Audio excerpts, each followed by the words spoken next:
आज हम यहाँ इकट्ठे हुए हैं एक बहुत ही महत्वपूर्ण आयोजन के लिए, एक बहुत ही खूबसूरत समारोह के लिए जो पुस्तकों के लिए ही तैयार किया गया है।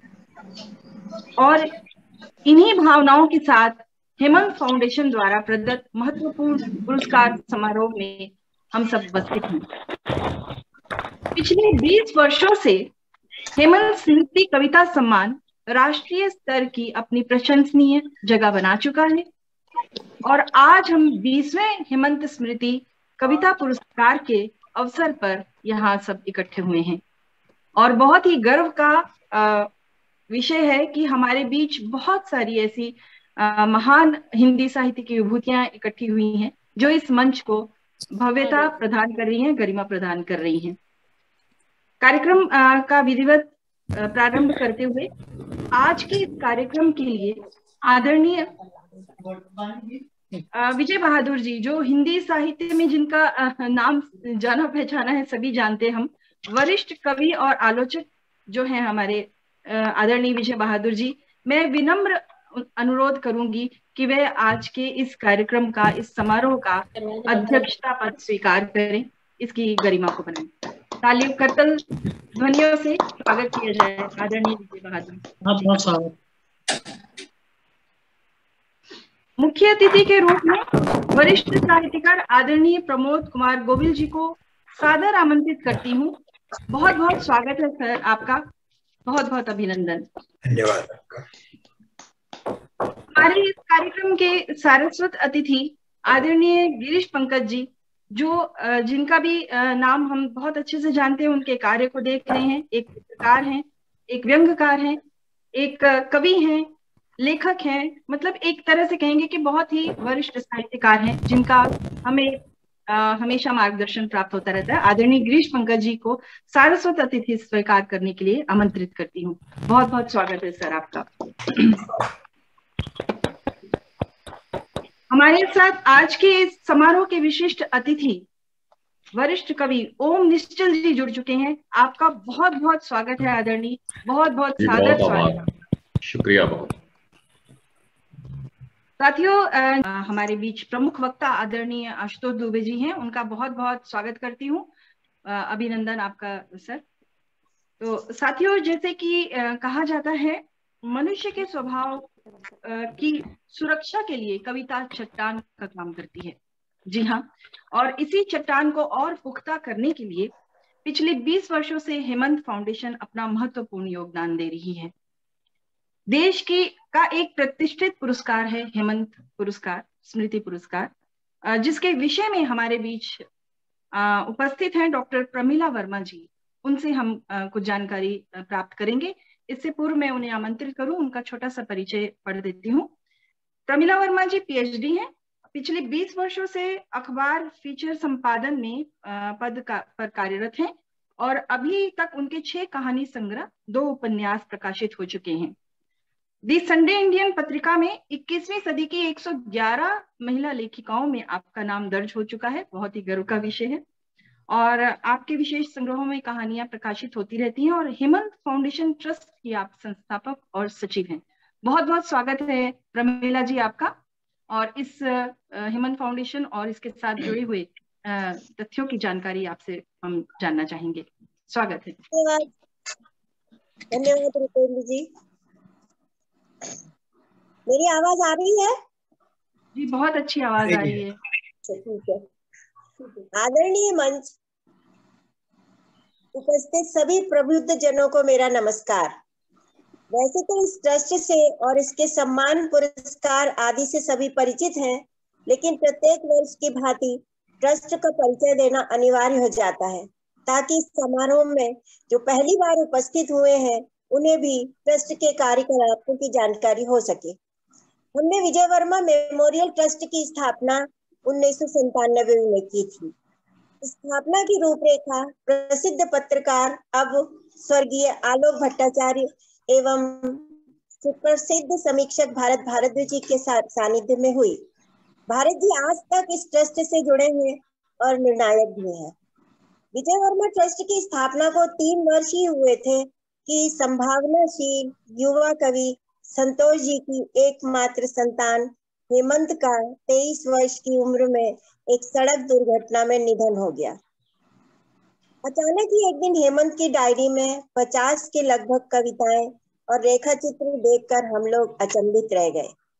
यह तो पता था कि हेमंत कविताएं लिखते हैं, लेकिन उन कविताओं की गहराई हमें उनके जाने के बाद विदित हुई। हमने सभी कविताओं और रेखा चित्रों को मिलाकर मेरे रहते कविता संग्रह को प्रकाशित किया। उसी समय सभी की सहमति से हेमंत स्मृति कविता सम्मान की रूपरेखा भी बनाई गई और विजय वर्मा ट्रस्ट का विलय हेमंत फाउंडेशन में किया गया। सच्चाई तो हम सबके बीच यही रही कि हेमंत के लिए कोई भी किया गया कार्य संतोष जी के जीवन जीने का उद्देश्य बन जाता है। किसी भी ट्रस्ट की स्थापना का स्वरूप अकेले तो बनाया जा सकता है, लेकिन ट्रस्ट अकेले नहीं चलाया जा सकता। पिछले 30 वर्षों से विजय वर्मा कथा सम्मान हम पारदर्शिता पूर्ण देते आ रहे हैं। अभी 2 वर्ष से वह बंद है, लेकिन हेमंत स्मृति कविता सम्मान निरंतर प्रगति पथ पर अग्रसर है।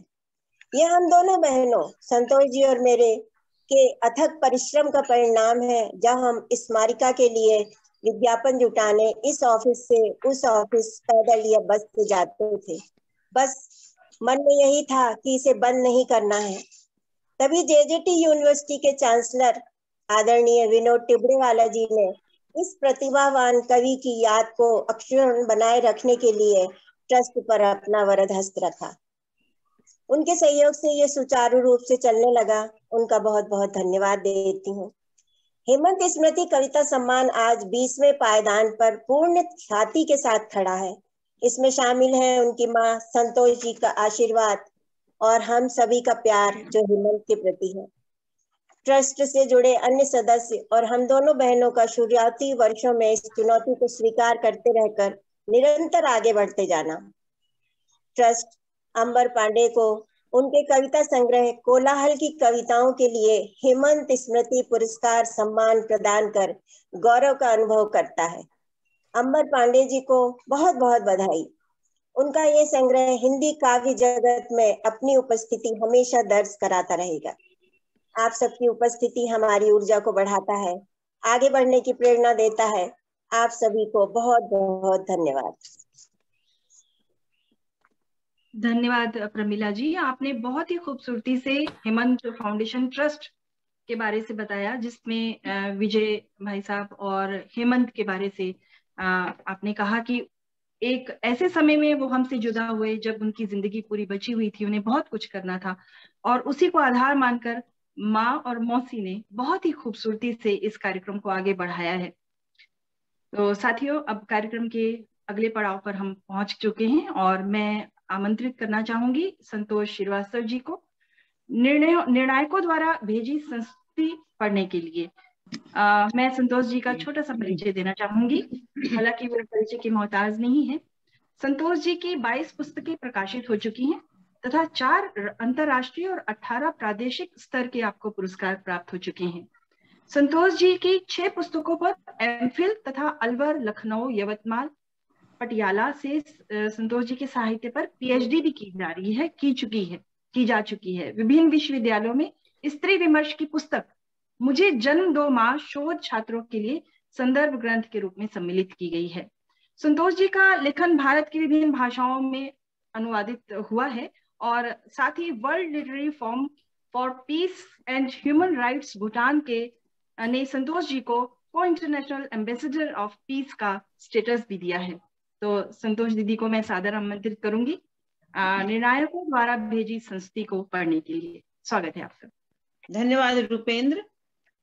आज मंच पर उपस्थित सभी विद्वज्जनों को मेरा अभिनंदन, प्रणाम तथा जितने भी हमसे जुड़े हैं हमारे मित्र, उन सबका भी बहुत बहुत अभिवादन, धन्यवाद। साथियों, अपनी पारदर्शिता के लिए प्रसिद्ध और जिसे डॉक्टर नामवर सिंह ने राष्ट्रीय स्तर के पुरस्कार की संज्ञा दी, हेमंत स्मृति कविता सम्मान 20वें पायदान पर पिछले 19 वर्षों से जिन कवियों को यह पुरस्कार मिला, उन्हें देश के अन्य पुरस्कारों के योग्य भी पाया गया। यह हेमंत स्मृति सम्मान की सबसे बड़ी सफलता है। हेमंत कवि थे। 90 के दशक में वे धूमकेतु की तरह उभरे, जिन्होंने अपनी तमाम कविताओं में और अपने मिजाज में एक संघर्षमय काव्य यात्रा तय की। 23 वर्ष की उम्र में वे दुनिया को अलविदा कह गए और हमें दे गए कुछ ऐसी कविताएं जो प्रेम, संघर्ष, द्वंद्व और जीवन और प्रतिरोध की गहन और लंबे समय तक अपना असर छोड़ने वाली कविताएं हैं। इन्हीं कविताओं को साकार किया उन्होंने अपने रेखा चित्रों से। वे बहुत अच्छे रेखा चित्रकार भी थे। इन कविताओं और रेखा चित्रों को हमने सहेजा। उन पहले अंतिम संग्रह मेरी बातें में इसका संपादन प्रमीला वर्मा ने किया। कहते हैं मृत्यु प्रकृति का अंतर विरोध है, इसे सहना ही होगा। यही सहना, यही बर्दाश्त हेमंत स्मृति कविता सम्मान है। 20वां सम्मान संभावनाशील युवा कवि अंबर पांडेय को उनके कविता संग्रह कोलाहल की कविताएं के लिए प्रदान किया जा रहा है। अंबर जी की कविताओं में भाषा की सुंदर आवाजाही है, उर्दू की रोमानियत है, बहुभाषिक संस्कारों का विलक्षण उदाहरण है। उनकी काव्य प्रतिभा की विशेष बात यह है कि वे ऐसे मुश्किल विषयों को भी अपनी कविताओं में लेते हैं जिन्हें लिखते हुए साधारणतः कवि संकोच करते हैं। न सिर्फ भाषाई योग्यता बल्कि व्यंग्य की कसौटी पर भी उनकी कविताएं खरी उतरती हैं। अंबर पांडे को हेमंत स्मृति कविता सम्मान प्रदान करते हुए हमें लग रहा है जैसे काव्य की यात्रा में एक और मील का पत्थर लग गया है। यह कार्यक्रम ऑफलाइन होता तो कार्यक्रम अध्यक्ष विजय बहादुर सिंह, मुख्य अतिथि प्रबोध कुमार गोविल, सारस्वत अतिथि गिरीश पंकज, विशिष्ट अतिथि ओम निश्चल और प्रमुख वक्ता आशुतोष दुबे अपने हाथों से अंबर पांडे जी को स्मृति सम्मान प्रदान करते, शॉल, पुष्पगुच्छ और मानधन प्रदान करते। लेकिन ये आभासी दुनिया भी कम महत्वपूर्ण नहीं है। सबसे बड़ी बात यह है कि इसमें देश विदेश से भी लेखक, पत्रकार, संपादक, प्रशंसक जुड़ जाते हैं, जबकि ऑफलाइन में केवल शहर के साहित्यकार ही शामिल हो पाते हैं। पुरस्कार का आयोजन बहुत दुर्गम, पथरीला और कांटों भरा है और जो हम पिछले 20 वर्षों से इस पर चल पा रहे हैं वह केवल और केवल हमारी संकल्प शक्ति ही है जो हमें आगे बढ़ा रही है। मुंबई के ऑफलाइन आयोजन के प्रायोजक रहे डॉक्टर विनोद टिबड़ेवाला जी, जो जेजेटी यूनिवर्सिटी के कुलाधिपति हैं, और उनकी संस्था राजस्थानी सेवा संघ, जो आज भी हमारी मदद करती है। आज इस आभासी मंच पर अंबर पांडे को देखकर मैं अभिभूत हूँ। मैंने एक हेमंत खोया, लेकिन यह हेमंत की ही प्रेरणा है कि मुझे हर वर्ष एक हेमंत मिल जाता है और इस वर्ष मुझे अंबर पांडे मिले हेमंत के रूप में। आप सभी का स्वागत, अभिनंदन, आभार। बहुत ही सुंदर आपने इस तरह से बात को रखा है। आज इस सम्मान मिला है अंबर पांडे जी को। सबसे पहले उन्हें बहुत बहुत बधाइयां प्रेषित करते हैं अंबर पांडे जी। अंबर पांडे जी को सादर आमंत्रित करते हैं मंच पर। कृपया आप अपना मोमेंटो सभी को दिखा दीजिए ताकि हम सब देख लें, और अनम्यूट थोड़ा सा करेंगे तो आपकी वीडियो आ जाएगी इसमें। जी जी, बहुत बहुत बधाई अंबर जी, बहुत बढ़िया।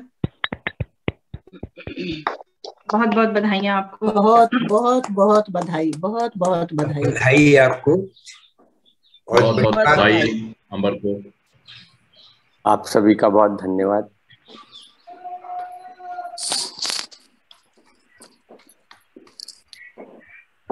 अंबर पांडे जी को बहुत बहुत बधाइयां। आपको कविता संग्रह कोलाहल की कविताओं के लिए ये पुरस्कार प्राप्त हुआ है। हमारे बीच आशुतोष दुबे जी उपस्थित हैं। अंबर पांडे जी की कविता संग्रह कोलाहल की कविताओं पर आपकी समीक्षा जानने के लिए हम उत्सुक हैं। आपका छोटा सा परिचय देना चाहूंगी। माता जीजाबाई शासकीय कन्या स्नातकोत्तर महाविद्यालय इंदौर के आप प्राध्यापक और अंग्रेजी के विभागाध्यक्ष हैं। आपकी 4 कविता संग्रह आ चुकी हैं, जिसमें चोर दरवाजे से, असंभव सारांश, यकीन की आयतें और विदा लेना बाकी रहे। कविताओं के अनुवाद की कुछ भारतीय भाषाओं के अलावा अंग्रेजी और जर्मनी में भी आपने अनुवाद किए हैं और माखनलाल चतुर्वेदी पुरस्कार, केदार सम्मान, रजा पुरस्कार और वागीश्वरी पुरस्कार आपको प्राप्त हो चुका है। इसके साथ अनुवाद के अलावा आलोचना में भी आपकी रुचि है। बहुत बहुत स्वागत है आदरणीय आशुतोष जी। सबको नमस्कार। अंबर रंजना पांडे उनका नाम पहले वो लिखा करते थे, आजकल वो अंबर पांडे लिखते हैं। उनकी कविताओं को हम लोग बहुत अरसे से पढ़ रहे हैं, लगभग 1 दशक से अब, और बिल्कुल शुरुआत से उन्होंने अपनी एक अलग पहचान कविताओं में बनाई है। कविताओं में ही नहीं बल्कि अन्य साहित्य की विधाओं में भी उन्होंने अपनी एक अलग उपस्थिति दर्ज की है। जो ये संग्रह है जिसको कि आप हेमंत फाउंडेशन ने पुरस्कृत किया है, कोलाहल की कविताएं, ये अपने आप में केवल मैं इसके बारे में ही बात नहीं करूंगा, बल्कि मैं जितना समग्र रूप से उनको पढ़ता रहा हूं और पढ़ता रहता हूं और पढ़ने का इच्छुक रहता हूं, उसके बारे में भी थोड़ी बहुत चर्चा करूंगा। बहुत कुछ ऐसे कवि होते हैं, क्योंकि ये जो हमारा समारोह चल रहा है, इसमें आदरणीय विजय बहादुर सिंह जी इसकी अध्यक्षता कर रहे हैं और कविताओं के बहुत अच्छे अध्येता ओम निश्चल जी यहाँ पर मौजूद हैं, जिन्होंने लगभग हर युवा कवि को और अब तो कई पीढ़ियों के युवा कवियों को उन्होंने पढ़ा है और उस पर उन्होंने बाकायदा अपना विश्लेषण दर्ज किया है।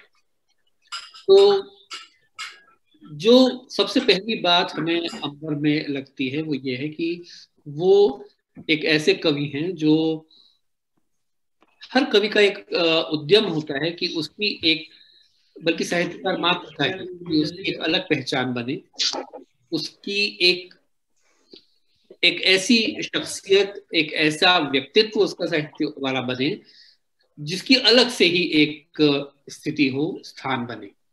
और उन्होंने बहुत सचेतन रूप से शुरू में ही बहुत, जिसको हम कहते हैं बीटन ट्रैक, जो एक पिटाई लकीरें हैं साहित्य की, उसको छोड़कर अपनी कविताएं और अपनी अन्य चीजें लिखी हैं।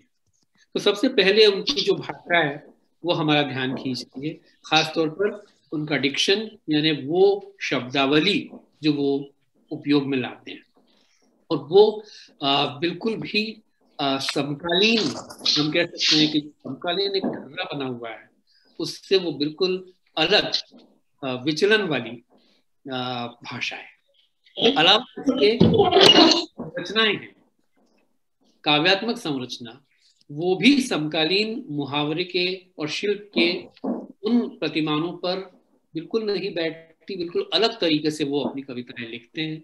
और बहुत सारे प्राचीन छंदों का, जैसे अनुष्टुप और तमाम दीगर चीजें, इनका वो बहुत अच्छे से एक तरह से उत्खनन करते हैं और पुनराविष्कार करते हैं कविताओं के लिए। ये एक ऐसी बात है जो उनकी पीढ़ी में भी हमें और किसी कवि में नहीं मिलती। ये इसलिए जब अंबर पांडे की कविताओं को पुरस्कार के माध्यम से आपने रेखांकित किया है, इसलिए ये चीज अपने आप में बहुत उल्लेखनीय है कि यहाँ पर कवि ऐसा है कि उसने समकालीन कविता की सारी रूढ़ियों को लगभग छोड़कर एक बड़े जोखिम वाले रास्ते को चुना है। जैसे हम देखते हैं कि हमारी कविताओं में एक इस तरह का स्ट्रक्चर होता है कि आखिर में एक पंच लाइन कविता टूटती है। अंबर की कई कविताएं ऐसी हैं जिसमें आप देखेंगे कि ऐसी कोई पंच लाइन आपको नहीं मिलती, बल्कि जो वो कहना चाहते हैं वो उस पूरी संरचना में उस पूरी शब्दावली में ही कहीं विन्यस्त होता है। ये एक ऐसी चीज है जो बहुत सारे लोग शायद इससे उलझन में भी पड़ जाते हैं। शायद उनको, चूंकि उनका आस्वाद दूसरे तरह की कविताओं का रहा है, इसलिए उन्हें थोड़ी सी दिक्कत हो सकती है कि ये एक ऐसा कवि कि जो इस तरह से नहीं लिख रहा जिसकी उन्हें आदत है। तो आस्वाद को ठेस पहुंचाने वाली कविताएं भी उनकी हैं, और एक नए आस्वाद का निर्माण करने वाली कविताएं भी उनकी हैं।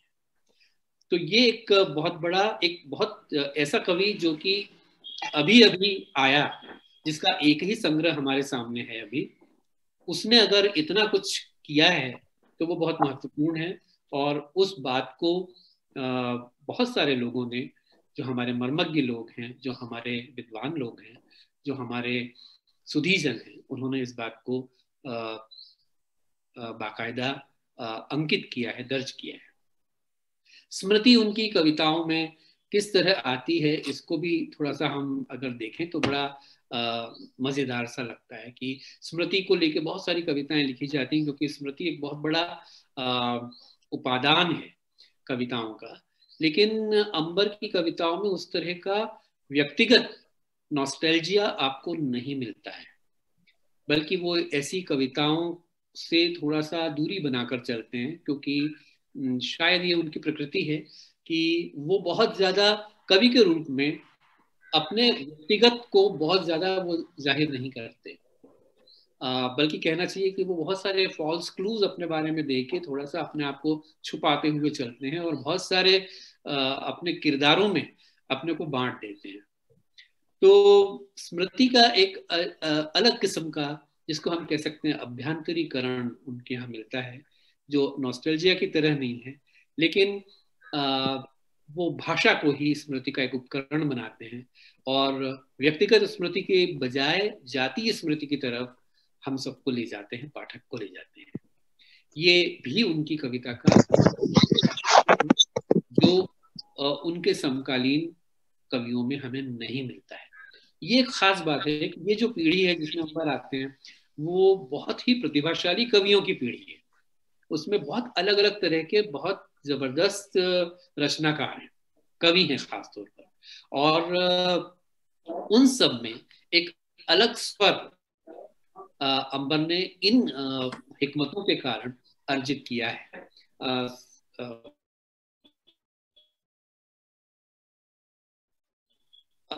उसमें आपको बहुत ज्यादा वो उस तरह से नहीं मिलेंगे, क्योंकि उसमें अनुभव से ज्यादा, और अगर अनुभव कहीं है भी तो उसको भाषा में इतना बल्कि आपको अध्ययन का बहुत सारा निवेश उसमें मिलता है। ये भी चीज है कि जब हमारा भाव उसको अपने समृद्ध जो हमारे पास था, उसका उतना ज्ञान भी नहीं रहा, उसका उतना स्पर्श पास नहीं है, उसको ये कविताएं बिल्कुल नए सिरे से इन चीजों तक ले जाती। तो एक अध्ययन का निवेश है, और भाषा और क्राफ्ट दोनों इस तरह से डिजाइन किए गए हैं कि कवि हमें उतना दिखता नहीं है, लेकिन एक तरह का हमें एक तरह का आकर्षण महसूस होता है कि आखिर ये सब लिखने वाला किस तरह का कवि होगा। तो ऐसा कवि दरअसल बहुत तत्पर होता है, बहुत सन्नद्ध होता है, क्योंकि उसे अपने को प्रकट भी नहीं होने देना है, और उसे लगातार बहुत सारे फॉल्स क्लूज भी अपनी पूरी रचना में यहाँ वहां देने पड़ते हैं। जैसे कि एक कविता है जिसमें वो एक वेश्या से बातचीत पे आ रही है, और उसमें कवि ने एक फुटनोट दे दिया है, बल्कि ब्रैकेट में लिख दिया है कि एक सच्ची घटना पर आधारित, और उसके बाद वो कथोपकथन में पूरी कविता होती है। तो ये जो सच्ची घटना पर आधारित लिख देना है, ये भी एक तरह से पाठक के साथ एक तरह का खेल है कि बेचारा वो कई चीजों में सोचता रह जाता है कि आखिर ऐसा क्या, किस, कब, क्यों, कैसे हुआ होगा। तो फिक्शन का हम देखते हैं कि जिसको बोलते हैं एक तरह की गल्पात्मकता, उसका भी अच्छा खासा निवेश अंबर की कविताओं में हमें मिलता है। इसके पहले हमें इस तरह की कविताएं कम मिलती थी जो इस तरह, इस एंगल से, इस कोण से एक तरह की गल्पात्मकता को कविता में लाएं। इसके अलावा उनमें सिनेमा की टेक्निक आपको बहुत मिलेगी। सिनेमैटिक टेक्निक्स का वो बहुत इस्तेमाल करते हैं। उसमें बहुत गहरी ऐन्द्रिकता होती है। जैसे उनकी एक मंगोड़ों पे एक कविता है, वो कविता भी आपको एक खासी ऐन्द्रिक कविता महसूस होगी। पूरी स्क्रिप्ट, कई कविताएं तो ऐसी हैं जैसा लगता है हमें पूरी स्क्रिप्ट से गुजर रहे हैं, और कुछ कविताएं ऐसी हैं कि हमें लगता है कि हम एक पूरी फिल्म देख रहे हैं। उनकी जो एक विजुअल सेंस है, एक उनका दृश्य बोध है, वो इतना जबरदस्त है कि वो बहुत कम, जैसे कैमरामैन, एक सक्षम कैमरामैन कुछ एक क्लोजअप के सहारे या लॉन्ग शॉट के सहारे या मिड शॉट के सहारे पूरी बात आपको समझा देगा बिना किसी संवाद के। उस समय आपको शब्दों की जरूरत नहीं होगी। यहाँ कभी शब्दों का ही सहारा ले रहा है, लेकिन वो इतने कम में, इतने आपको इतना नजदीक, आपको थोड़ा दूर, आपको बीच में, इस तरह से वो केवल शब्दों के माध्यम से बहुत मितव्ययिता से ले जाता है। तो एक अलग तरह का क्राफ्ट है, और उसमें इन तमाम तकनीकों का बहुत अच्छा इस्तेमाल वे करते हैं। कहने को वो युवा कवि हैं, आप उन्हें युवा कवि मान सकते हैं, पर अपने अध्ययन में, अपने रियाज में, अपने अभ्यास में और अपनी तमाम चीजों में वो दरअसल बहुत प्रौढ़ कवि, और यही एक बहुत बड़ी उलझन है उनके साथ जो आलोचकों को महसूस होती है, क्योंकि आलोचना एक तरह की कविताओं की अभ्यस्त है, एक तरह के आस्वाद की अभ्यस्त है, और एक तरह के निर्णय देने की अभ्यस्त है। ऐसे में जब कोई ऐसा कवि आ जाता है जो उस अभ्यास को थोड़ी सी ठेस पहुंचाता है या उसमें विचलन सा पैदा कर देता है, तो वो उलझन में पड़ जाते हैं कि हम वो शब्दावली कहाँ से लाएं कि जो इस तरह की कविता को अच्छी तरह से विश्लेषित कर सके। उनमें, उनकी कविताओं में एक आमंत्रण भाव है। आपको हमेशा ये लगेगा कि ये कविता शायद पूरी तरह हमें हस्तगत नहीं हुई, पूरी तरह से हमें मिली नहीं, और इसलिए हमको इसकी तरफ बार बार लौटना है। वो कई कई पाठ आमंत्रित करती है, और हर बार वो एक अनुभव होता है। तो ये भी एक अच्छी, बहुत ही उल्लेखनीय बात उनकी कविताओं के बारे में। अपने जो कविता के पूर्वज हैं उनको ये कविता हमेशा संदर्भों में रखती है। अगर मैं इसी किताब की बात करूं, कोलाहल की कविताएं में, तो इसमें अज्ञे, मुक्तिबोध, हजारी प्रसाद द्विवेदी, निराला, भवानी प्रसाद मिश्र, राहुल सांकृत्यायन, बांग्ला के अद्वैत मल्ल बर्मन, और अंबर से कुछ ही बड़े इसी पीढ़ी के लगभग महेश वर्मा, उन सब का आपको जिक्र मिलेगा। वो सब आपको लगभग चरित्रों की तरह इन कविताओं में मिलेंगे। तो ये जो विपुल संदर्भ हैं जो हमारे पूर्वजों के हैं या हमारे समकालीनों के हैं या वरिष्ठों के हैं, ये भी बताता है कि इस कवि का, जो मैंने अभी कहा था कि इसमें अध्ययन का बहुत प्रचुर निवेश है। ये कवि जिसको बोलते हैं, अशोक वाजपेयी इस बात को कहते हैं कि कविता सिर्फ जीवनानुभव से नहीं लिखी जाती, कविता काव्यानुभव से भी लिखी जाती है। तो ये काव्यानुभव का भी बहुत अच्छा इस्तेमाल इस अध्ययन की पूंजी के दम पर अंबर अपनी कविताओं में बहुत कुशलता से करते हैं। इसके अलावा न सिर्फ साहित्य बल्कि चित्रकला में मकबूल फिदा हुसैन का जिक्र आपको मिलेगा, या संगीत में असगरी बाई का जिक्र मिलेगा। तो बहुत सारी कलाओं में भी इस कवि की आवाजाही है। अनेक विस्मृत शब्दों का पुनराविष्कार इसमें है, पुनर्जन्म इसमें है। और सबसे बड़ी बात यह है कि जो इनके विषय हैं वो विषय वैसे नहीं हैं जो कि हमें आमतौर पर मिलते हैं। ये वो विषय हैं जैसे कि मध्य प्रदेश के वृक्षों पर कविताएं। अब ये वृक्षों की जो कविताएं हैं ये भी आपको इतना वानस्पतिक, इतना पर्यावरण वाला कोण मुझे और किसी कवि में नहीं दिखा कि जो वृक्षों को लेके, और न सिर्फ वो केवल वृक्षों को लेके एक बहुत जानकारी परक किस्म की चीज है, बल्कि वृक्षों से जुड़े हुए जो उनके संदर्भ हैं वो उस तरह से जोड़ दिए गए हैं उस कविता में। कविता तो जैसे मैंने कहा मूलतः वो गर्भ की तरफ ही जाते हैं, तो वो एक ऐसी कविता बनाते हैं कि जिसमें वो वृक्ष और उससे जुड़ी हुई कोई है कि हमने देखा था, या अगर नहीं भी देखा था तो ये हमसे बिल्कुल नई तरीके से इस वृक्ष की मुलाकात होगी। इसके अलावा अंबर की इस किताब में खास तौर पर वर्षा को लेकर बहुत सारी कविताएं हैं, और वर्षा में कवि बहुत रमता है। वर्षा का जो चित्रण है, और वर्षा सिर्फ इसलिए नहीं कि बरसात एक रोमांटिक किस्म का सीजन है, ये नहीं, उस वर्षा में जो मनुष्य जीवन है, उस वर्षा में होती हुई जो गतिविधियां हैं, मानव जीवन की जो हमारा कार्य व्यापार है, वो भी रिफ्लेक्ट होता है, और कुल मिला के बहुत जीवंत और बहुत ही मनोरम चित्र वर्षा के। जैसा मैंने बताया था कि एक कविता है उनकी आम पर, और उस आम कविता में तो उन्होंने बाकायदा इस तरह की फ्रेम्स का जिक्र किया है कि किस तरह से वो जल्दी हम देखते हैं कि किस तरह से एक पौधा विकसित होता चला जाता है। तो सिनेमेटिकली बहुत रिच और सिनेमाई तकनीकों का साहित्य में इस्तेमाल करती हुई ये कविताएं हैं, जो एक ऐसे कवि की हैं जिसने कम उम्र में बहुत सारी चीजें पढ़ी हैं, देश की विदेश की, जिसने बहुत सारा कुछ जाना है, लिखा है, और जितना लिखा है उससे ज्यादा अपने लिखे को बरतरफ कर दिया है, खारिज कर दिया है।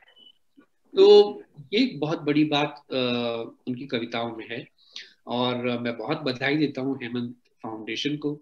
उन्हें एक ऐसी पुस्तक है जो मुझे लगता है कि दूसरे भी जगह पे इसको काफी कुछ लोगों ने देखा। अनामिका जी ने इसका ब्लर्ब लिखा है, उन्होंने बहुत सुंदर तरीके से एक बात लिखी है जो मैं पढ़ना चाहूंगा। अंबर की सबसे खास बात है उसका समृद्ध भाषिक अवचेतन, जो बात अभी मैं कह रहा था।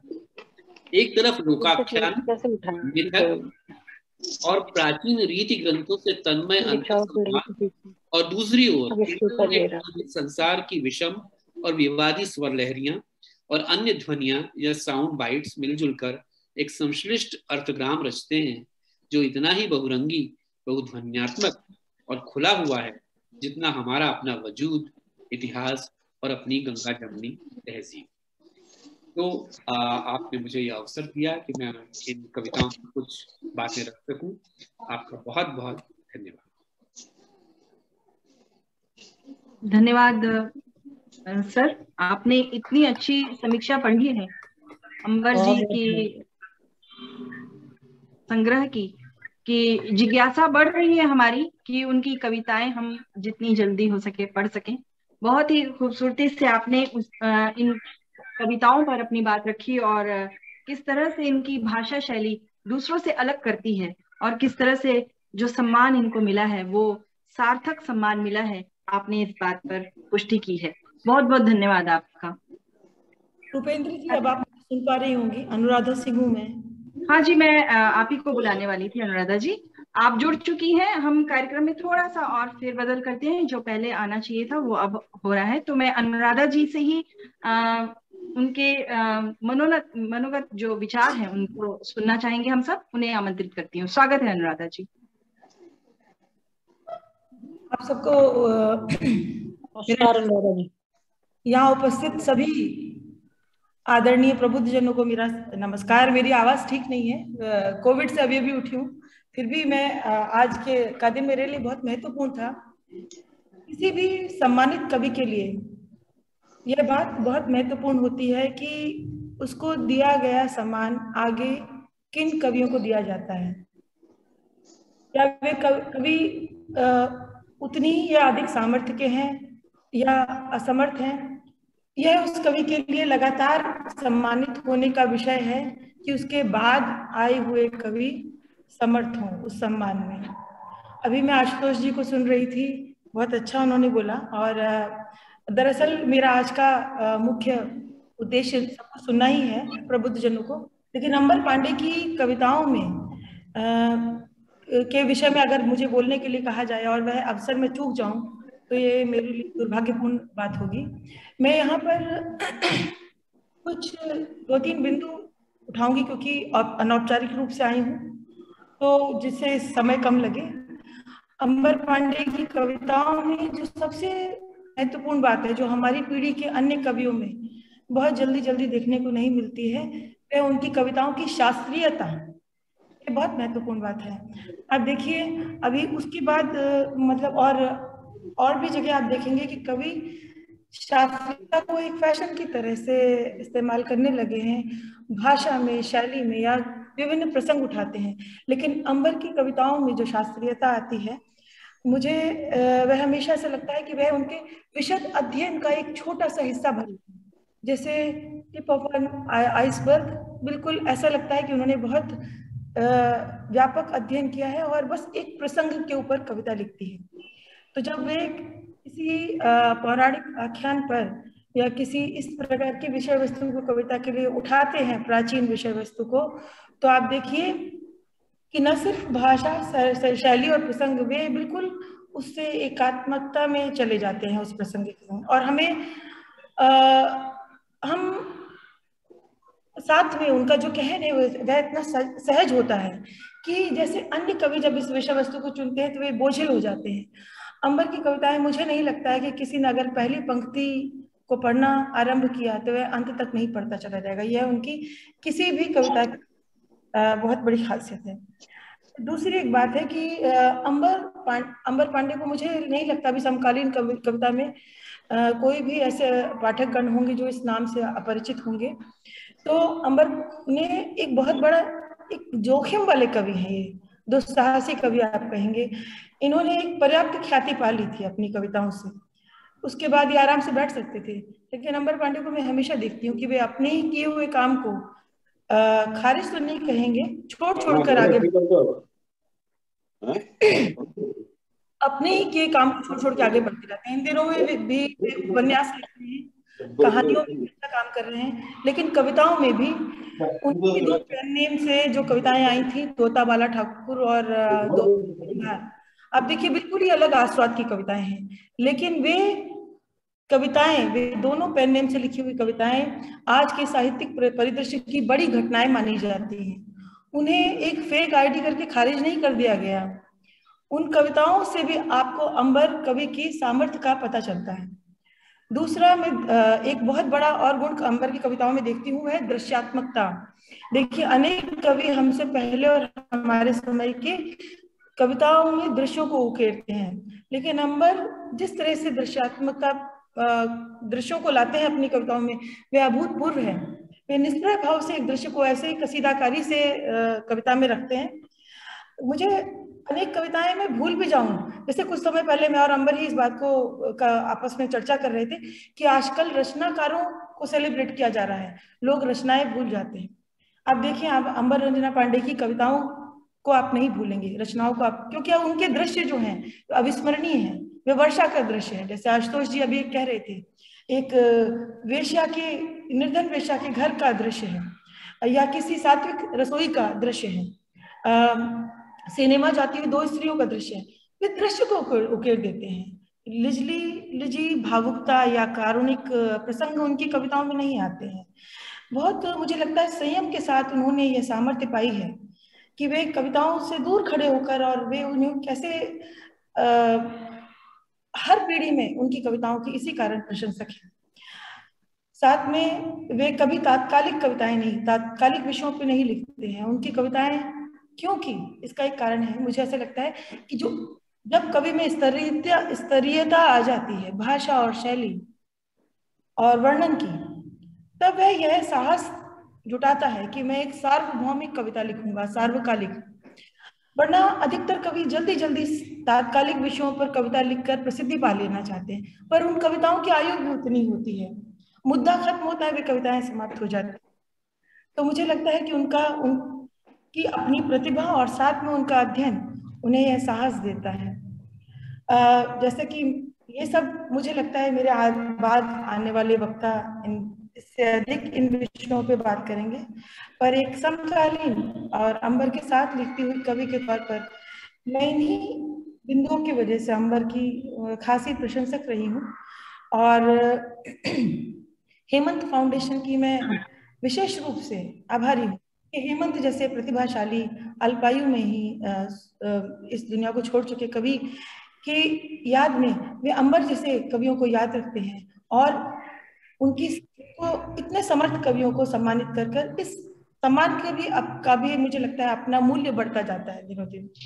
तो मेरी बहुत बधाई अमर पांडे को, और वे लिखें दिनों दिन उनकी कीर्ति बढ़े। आप सबको मेरा बहुत आभार कि आपने इतने व्यस्त अपने कार्यक्रम में मेरे लिए समय निकाला और मुझे बुलाया। नमस्कार जी, धन्यवाद अनुराधा जी। बिल्कुल, इतने बड़े आयोजन के लिए समय सीमा का ध्यान तो रखना ही पड़ेगा। आपने मनोगत विचार रखे हेमंत फाउंडेशन के लिए, और आज के सम्मान जिन्हें प्राप्त हुआ अंबर जी की कविताओं पर बहुत संक्षिप्त में बहुत अच्छी बातें कही। बहुत बहुत धन्यवाद आपका।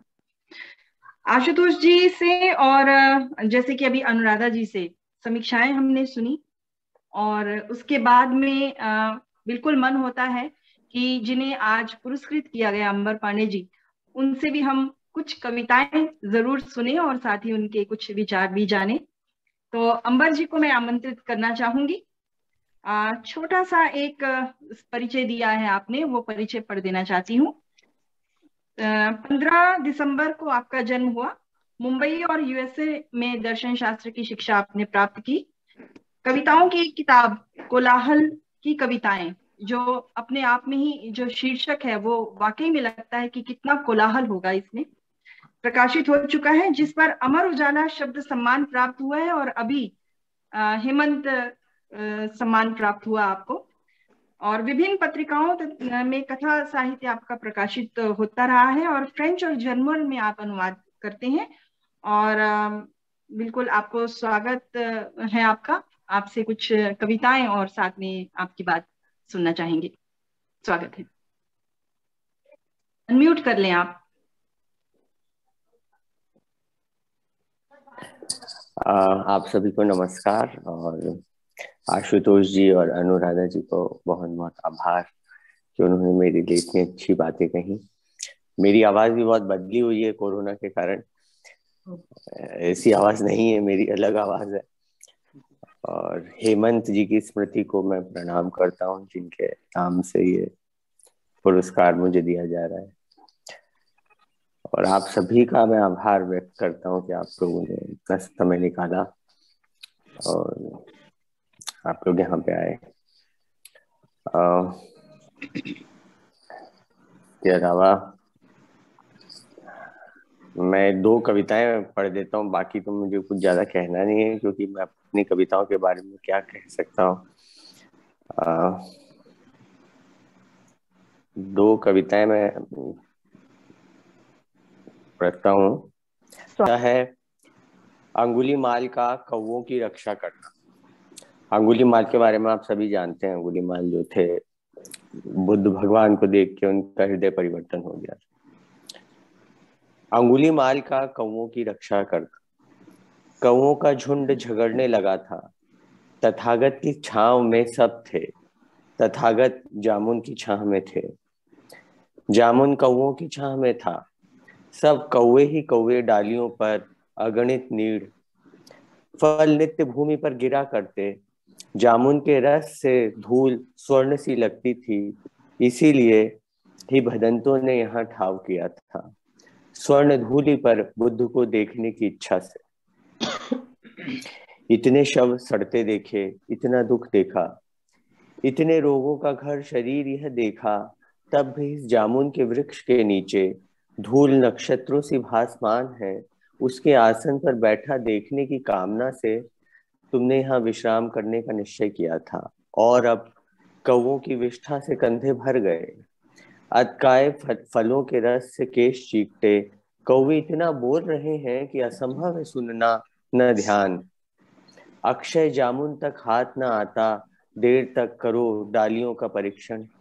तभी एक पहलवान लठ लेकर दौड़ा, अंगुली उठाकर रोक दिया अंगुली माल ने। मत उजाड़ो, इन्हें भी जीने का उतना ही अधिकार है जितना गौतम को।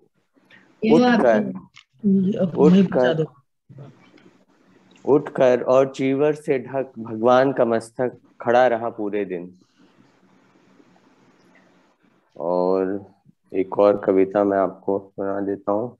की भीख। बदकच्चाना यशोधरा बुद्ध की पत्नी का नाम है। उसके बारे में है ये कविता। अतीत ही मन का स्थान है, मैं भी दुष्ट थी तुम्हें भूल, दौड़ती रही धूल धूप पर। तुम तो इन्हीं स्वच्छ स्फटिकों से शुद्ध, तब तुम कौन सी भ्रांति में पड़ मुझे भूल गई हो। अकाल प्रदेश के नागरिक भूल जाते हैं जैसे मेघ गर्जना।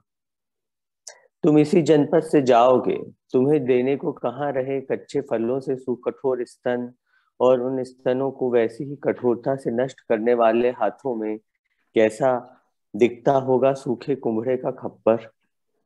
भय के कारण नहीं दूंगी मैं, न निर्वाण की इच्छा से दान दूंगी। चित्तालंकार को नहीं, न कल्याण मनोरथ से। तुम्हारा तुम्हें देकर उऋण हो चलूं मैं। ले जाओ, इसके जन्मते मैंने दुखी उठाया। इससे मुझे स्नेह नहीं, जानती हूँ श्रावस्ती तक लोग मेरा नाम धरेंगे, धरा कर। जिस दीपक की खोज में भगवंतु घर बार छोड़ दिया, उसे क्या इस बालक को न दोगे। इसे मैंने प्रेम से नहीं पाला, इसके पास अधिक समय नहीं। इसे अंधकार को दिया, यह दीप ले जान सके संसार। पूरा डूबा है अंधकार में, जैसे जल में मूंगे की बेल डूबी रहती है। और दुखांत नाटक के अंत में मंच पर जला रह गया दीपक, छत से लटकता चौमुखा। इसकी ज्योति से लगकर ही नायक ने चूमा था नायिका का मुख। इसी पर हाथ रखकर गणिका को देखा था, यही नायिका रोई थी। नाटककार भूल गया है इसे, स्नेह भर जला करेगा। बसंत का झाड़ झंकार से क्या लेना, यह तो दुखशील अभिनेताओं का संबल है। इसी के आश्रय वे पहनते हैं कुंडल, इसी के प्रकाश में प्रिया के श्रुति कटु वाक्य कोकिल के गान जैसे लगते हैं। इसी की डोलती छायाओं में अद्वैत जैसे वियोग में भी दुकेला दुकेला लगता है।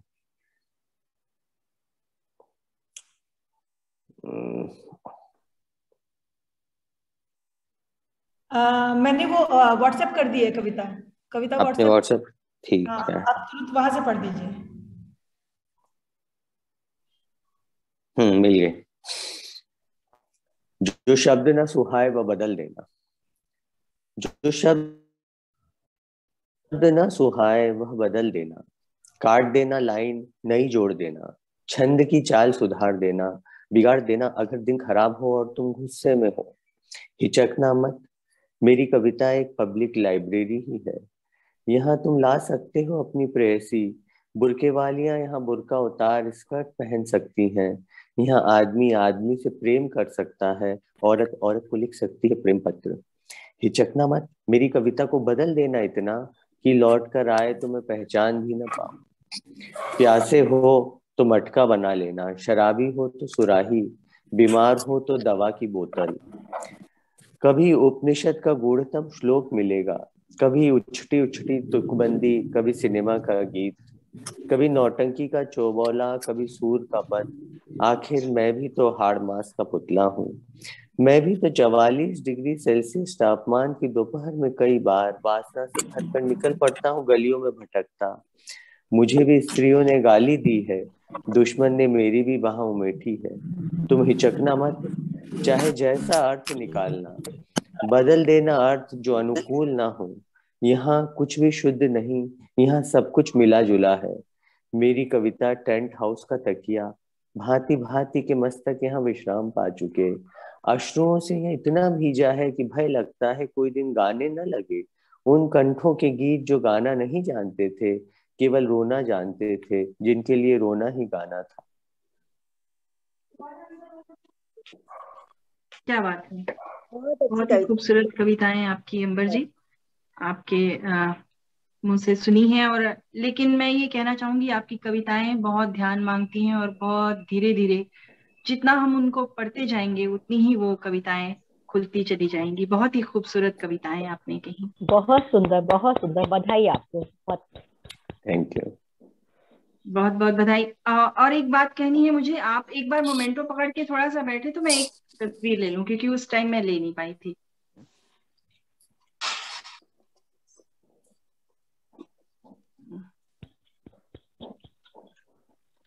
सर दिख रहे हैं मुझे, आप दिख ही नहीं रहे हो। मैं आपको बाद में फोटो आप दिखे। हाँ, thank you so much, thank you so much. आपको पुनः बधाई अंबर पांडे जी। हम कार्यक्रम को अब थोड़ा सा और आगे बढ़ाते हैं। हमारे बीच आज के विशिष्ट अतिथि आदरणीय ओम निश्चल जी जुड़े हुए हैं। ओम निश्चल जी भी परिचय के मोहताज नहीं है, फिर भी एक छोटा सा परिचय आपका पढ़ना चाहूंगी। हिंदी के सुप्रसिद्ध कवि, समालोचक, निबंधकार, साथ ही भारतीय ज्ञानपीठ की भाषा परामर्श समिति के सदस्य हैं आप। आपने पीएचडी की हुई है हिंदी में, और साथ ही पत्रकारिता और पोस्ट ग्रेजुएट डिप्लोमा आपको प्राप्त हुआ है, और साथ ही हिंदी, संस्कृत और पाली अंग्रेजी इन भाषाओं पर आपका अधिकार है। आपकी मुख्य विधा कविता, गीत, आलोचना, निबंध, संस्मरण, भाषा अनुवाद, बाल गीत, विभिन्न विधाओं पर आपकी पुस्तकें प्रकाशित हो चुकी हैं। और समकालीन लेखकों पर आपने अशोक वाजपेयी, केदारनाथ अग्रवाल, अज्ञे, लीलाधर मंडलोई, इसके साथ ही कुंवर नारायण, अदम गोडवी, रामदर्श मिश्र, मुनव्वर राणा, हरिओम, सुरेंद्र चतुर्वेदी, माधव कौशिक की गजलों पर भी उल्लेखनीय कार्य किया है। सम्मानित हो चुके हैं आप हिंदी अकादमी उत्तर प्रदेश हिंदी संस्थान द्वारा आचार्य रामचंद्र शुक्ल आलोचना पुरस्कार, जश्न अदब द्वारा शानी हिंदी खिताब, और विचार मंच कोलकाता द्वारा प्रोफेसर कल्याणमल लोढ़ा साहित्य सम्मान आपको प्राप्त हो चुका है। और इसके अलावा दक्षिण अफ्रीकी और मॉरिशस में भी विदेशों में हिंदी साहित्य पर आपकी यात्राओं के द्वारा आपने बहुत कार्य किया है। और हिंदी अकादमी के संचालन मंडल के आप सदस्य रह चुके हैं 2016 से 2019 के बीच। तो आदरणीय, आपको मैं सादर आमंत्रित करती हूँ, आपसे हम आपके विचार जानना चाहेंगे। स्वागत है आपका जी। बहुत धन्यवाद। सर्वप्रथम तो हेमंत स्मृति फाउंडेशन द्वारा अंबर पांडे को पुरस्कार देने का जो काम है बहुत ही महत्वपूर्ण है, बहुत ही अच्छा लग रहा है। बहुत बहुत बधाई इस फाउंडेशन को और पुरस्कृत कवि को। मेरे पास समय बहुत ही कम है क्योंकि मुझे अगले किसी कार्यक्रम का संचालन करना है। रामदर्श जी इंतजार कर रहे हैं। थोड़े से शब्दों में मैं कहूंगा, मैं बहुत प्रतिकृत हूं आशुतोष दुबे के वक्तव्य का, जिसमें वे सारे सूत्र निहित हैं, जिसका शायद भाष्य हमारे इस विवेचन में भी मिले। अंबर पांडे को मैं सदैव एक ऐसे साहसिक कवि के रूप में देखता हूं जिसका काव्याभ्यास नए आयामों को छूता है। कोलाहल की कविताएं, जितनी भी कविताएं, वे इस बात का परिचायक हैं कि कवि किसी समकालीनता या किसी काल दृष्टि विचार के परिसीमन में जीने वाला कवि नहीं है, शाश्वत के बीहड़ों में सांस लेने वाला कवि है। वो उतना ही छायावादी है, उतना ही आधुनिक है, उतना ही पुरातात्विक है, और कहा जाए, जिसको मैं पहले भी कह चुका हूं, कि जैसे वो पूरा आधुनिक कवि है जो भाषा के भ्रष्ट होने को भी उसकी सच्ची चरितार्थता मानता हो, जो कदम बबूल अमरूद जामुन न्योजी विल्व फल पलाश सार आम की जितनी प्रजातियां हो सकती हैं अधिकतम, अश्वत्थ इत्यादि वृक्षों के साथ जो कविताएं रचता है, उससे लगता है कि वो भारतीयता से समन्वित कवि, जिसे अज्ञेय कहा करते हैं कि वह गाता है अनघ सनातन जयी। ये कवि कुछ कुछ ऐसे ही खेल करता हुआ प्रतीत होता है। और सनातन का गान करता है। अंबर पांडे की कविताओं के बारे में ये नहीं कहा जा सकता कि बहुत सहज हैं, बहुत सरल हैं, उनका स्थापत्य बहुत ही हस्तामलकवत है। मैं इससे असहमत हूं, लेकिन इन कविताओं को पढ़ने के लिए एक सघन काव्याभ्यास चाहिए।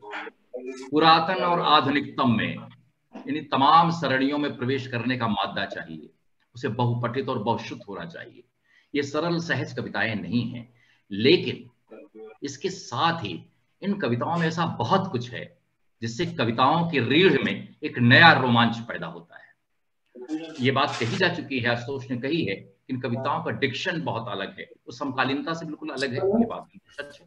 व्याकरण जोड़ने वाला कवि मालूम होता है। पहले कृष्ण बलदेव बैद को पढ़ा करते थे बहुत सारे उपन्यासों में, तो भाषा को जो तोड़ने का उनका सलीका था, उस सलीके को यहाँ कहीं कहीं इस कवि ने भी इस्तेमाल किया है।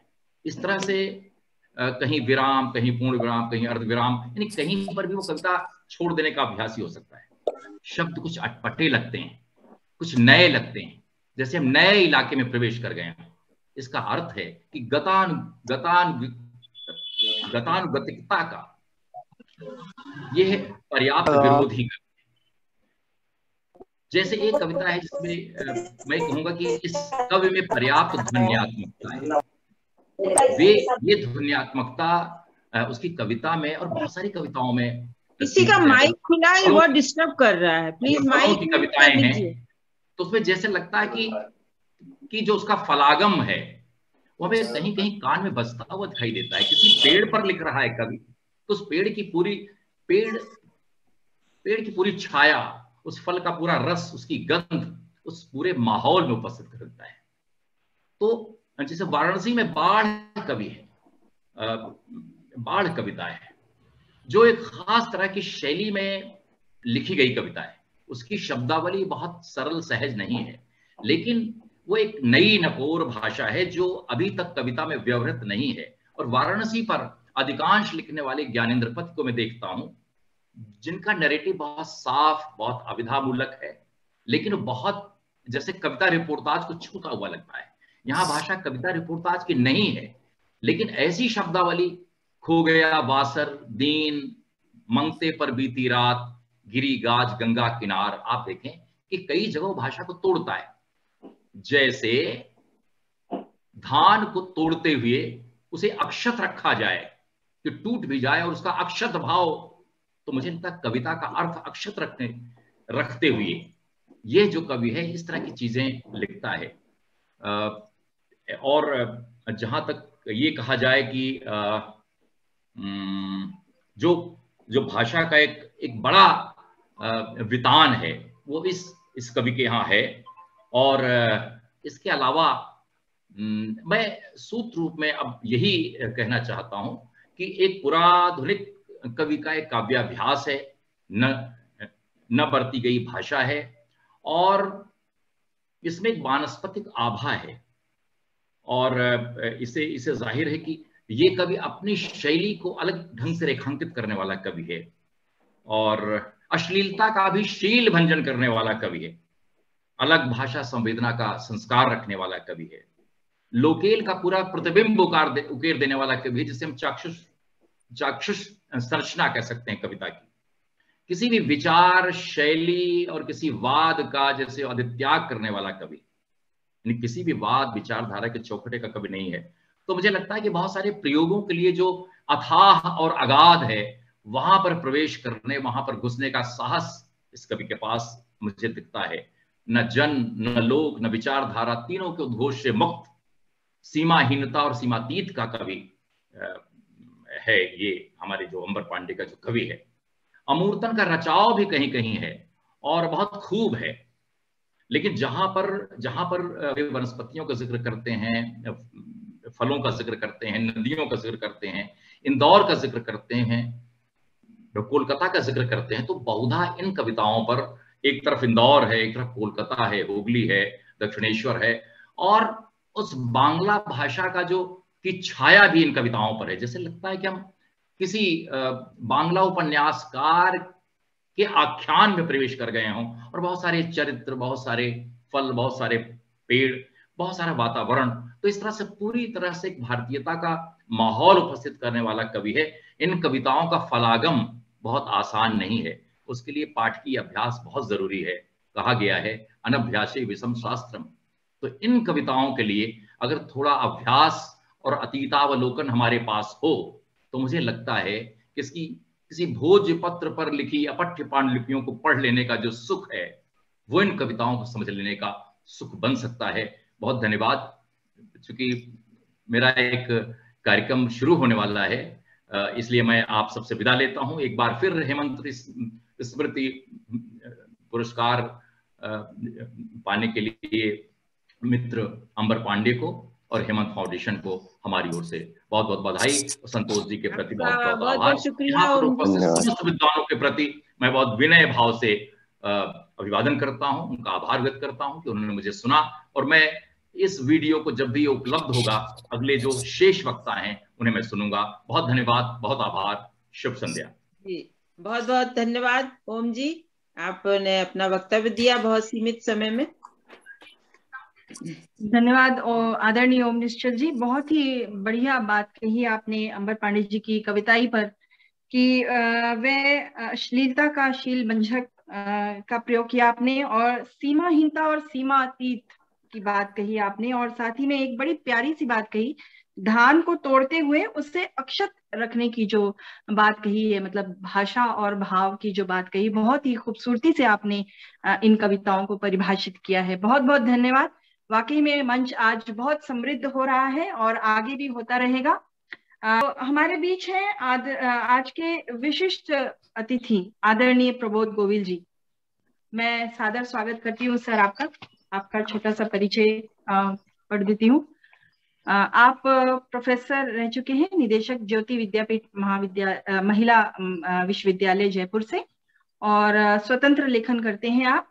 11 उपन्यासों सहित लगभग 40 किताबें आपकी प्रकाशित हो चुकी हैं, और कुछ किताबें विभिन्न भारतीय भाषाओं के अतिरिक्त अंग्रेजी, अरबी में अनुदित हुई हैं और प्रकाशित भी हुई हैं। उपन्यास, कहानी, विभिन्न विधाओं के लेखन तथा 4 खंडों में लिखी आत्मकथा के 3 खंड, इस्तरार, लेडी ऑन द मून, तेरे शहर के मेरे लोग प्रकाशित हो चुकी हैं, और वर्तमान में एनजीओ राही सहयोग संस्थान का संचालन कर रहे हैं और राही रैंकिंग परियोजना के कार्यकारी निदेशक हैं। और बहुत बहुत स्वागत है सर आपका। आपसे हम आपका वक्तव्य सुनना चाहेंगे। स्वागत है। आवाज सुन पा रहे हैं मेरी? जी, बहुत अच्छी आवाज आ रही है सर। जी अच्छा, धन्यवाद। तो मैं तो चाह रहा था कि अभी संतोष जी ने ये बात कह दी कि हम लोग सब आमने सामने मिलते और अपने हाथ से अंबर जी को ये पुरस्कार भी देते, लेकिन खैर ये भी बहुत अच्छा है कि इस तरह मिलके हम बात कर रहे हैं। और ये मुझे मालूम है कि कैसी भी परिस्थितियां हों संतोष जी हार नहीं मानती हैं। मैं उन्हें वर्षों से जानता हूं और मैं ये देखता हूं कि जो कुछ वो ठान लेती हैं वो किसी भी सूरत में करके रहती हैं। तो उसी श्रृंखला में ये इस कार्यक्रम को भी हम देखते हैं।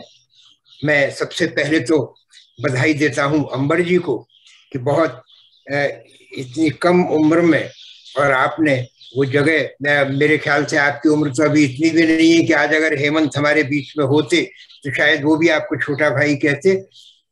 तो आप युवा कवि के रूप में इतनी अच्छी आपकी कविताएं भी सुन ली हैं, अनुराधा जी के सौजन्य से सुनने को मिल गया।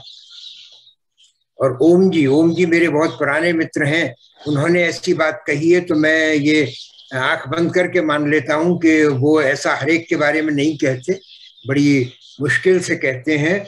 और आपके बारे में उन्होंने कविता की बहुत तारीफ की है। अब मैं कुछ 1-2 बातें स्पष्ट करके अपनी बात पर आता हूं। पहली बात तो यही है, संतोष जी ने जब मुझे आमंत्रित किया, लेकिन साहब मिट जाएंगे। ये बीच में किसी के जुड़ने की आवाज है क्या? प्लीज म्यूट कर लीजिए।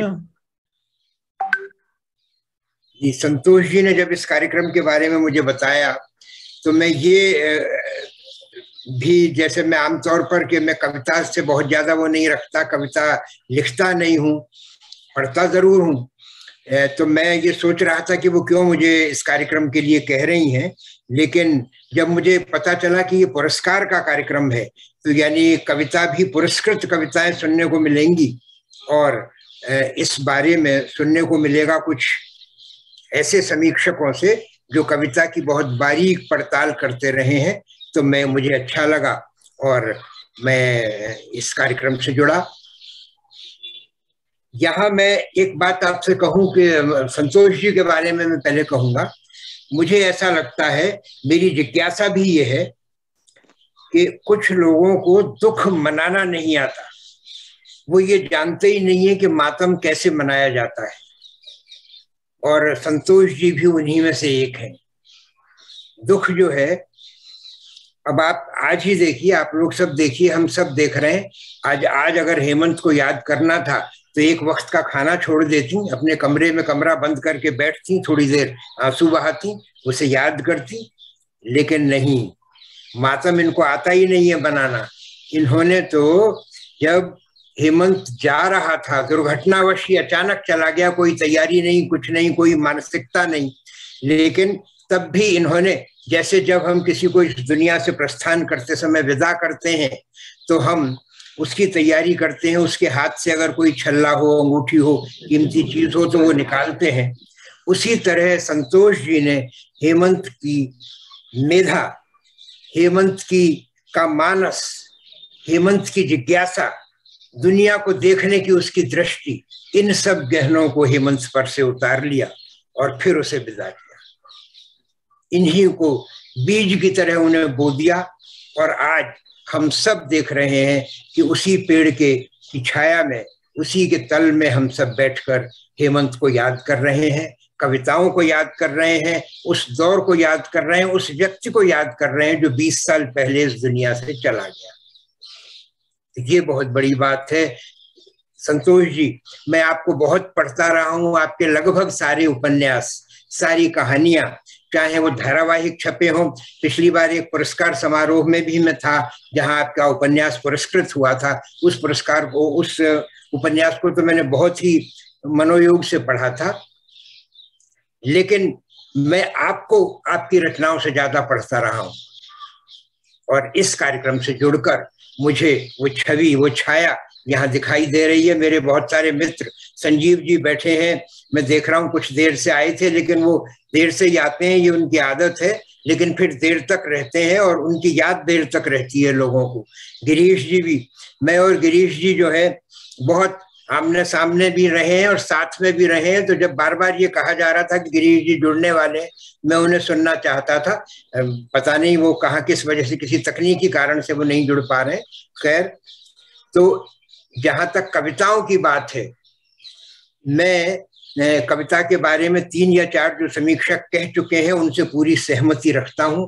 मुझे इनको सुनते हुए आनंद आया और इस फाउंडेशन के बारे में मैं आपको ये बताऊं कि ये प्रक्रिया जो है हमारे देश के लिए बहुत बड़ा गौरव है और मुझे ये कहने में कोई संकोच नहीं है कि जो हमारे सरकारी प्रयास हैं, जो हमारी अकादमियां हैं, उनसे रही कमी को इस तरह के संस्थान पूरा कर रहे हैं। मैंने एक बार एक अकादमी के कार्यक्रम में कहा था कि अकादमियों के ऊपर तो, मैं राजस्थान से हूँ, महाराणा सांगा के शरीर की तरह 80 घाव होते हैं, लेकिन ऐसे आयोजनों में हम सच को पकड़ पाते हैं पूरी आसानी से।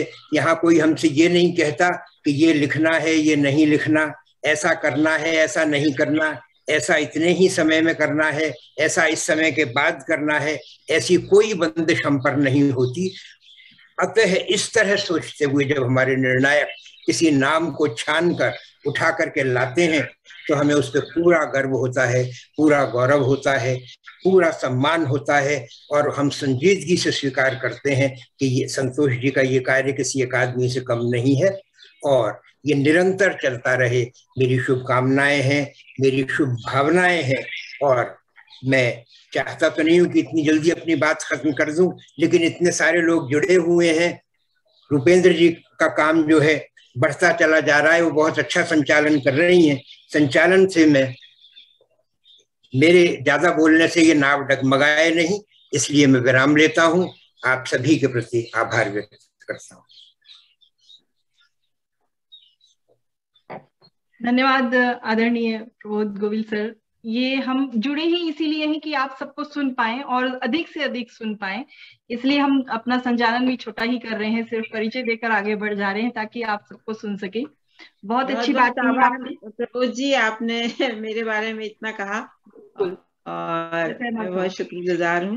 आपके बारे में कम कहा, मैं बहुत बड़ी बात कह दी आपने कि वाकई में एक माँ के रूप में इस संस्था को इस तरह से आगे बढ़ाना बहुत हिम्मत की बात है, सभी में ऐसी हिम्मत नहीं होती। तो बहुत बहुत धन्यवाद सर आपका। और आगे चलते हैं, हमारे बीच में गिरीश जी फिर से जुड़ गए हैं। मैंने परिचय पढ़ा है सर का, मैं सादर आमंत्रित करती हूँ आपके वक्तव्य के लिए। सर स्वागत है आपका गिरीश सर। धन्यवाद रूपेंद्र। इस कार्यक्रम में थोड़ा विलंब से मैं जुड़ा। आवाज आ रही है ना मेरी? जी सर, बहुत अच्छी आ रही है। आवाज आ रही है? जी जी हाँ, बिल्कुल सर। हाँ, गोविल जी को देख के अच्छा लगा। गोविल जी हमारे आदरणीय भाई हैं, फिर से उनको रूबरू देख रहा हूँ, अच्छा लग रहा है। और आपने संतोष श्रीवास्तव जी के बारे में जो कहा, वो मैं भी बैठे बैठे सोच रहा था। वास्तव में वीतरागी महिला है ये, है जिससे मतलब वीतरागी कहना एकदम सही है, क्योंकि दुखों को भी वो झेल जाती हैं और स्थित प्रज्ञ भी होकर के वो अपना काम कर रही हैं और बड़ा काम कर रही हैं। अपने आप में एक संस्था है। और जैसा आपने अकादमियों के बारे में कहा, तो अकादमियों का चरित्र तो हम सब जानते हैं, उनका अपना एक धर्रा है। लेकिन ये जो अकादमी है, ये संतोष श्रीवास्तव की जो एक संस्था है, वो बहुत निष्पक्ष होकर बेबाक तरीके से और पूरी ईमानदारी के साथ प्रतिभाओं का अनुसंधान करती हैं और खोजती हैं। उसी कड़ी में इन्होंने अंबर पांडे को भी खोजा।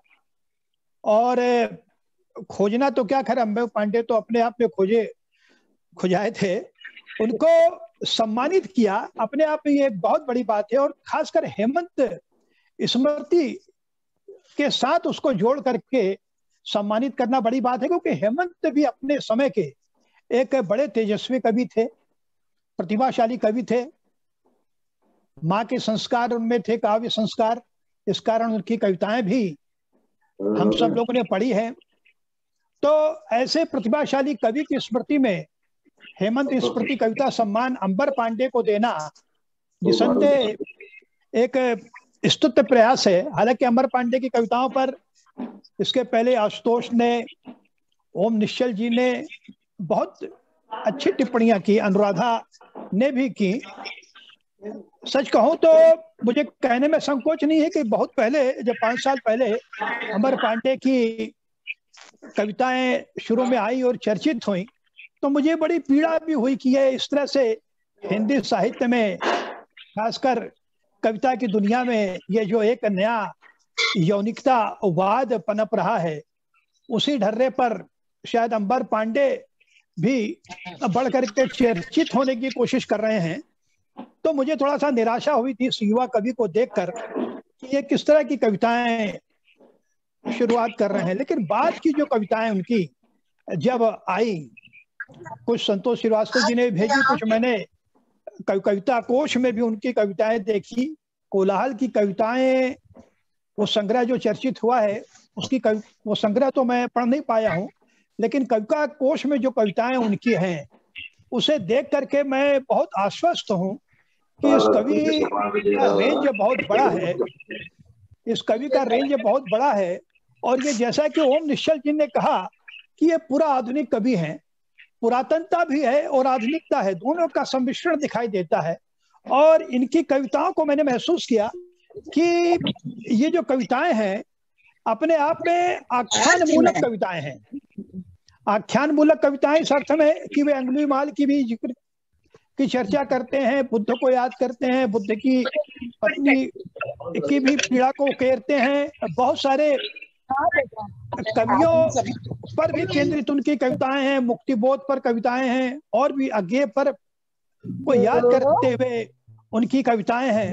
मतलब कुल मिलाकर के ये बहुत सही कहा ओम निश्चल जी ने कि ये कवि अपनी समकालीनता को भी एक तरह से खारिज करता है।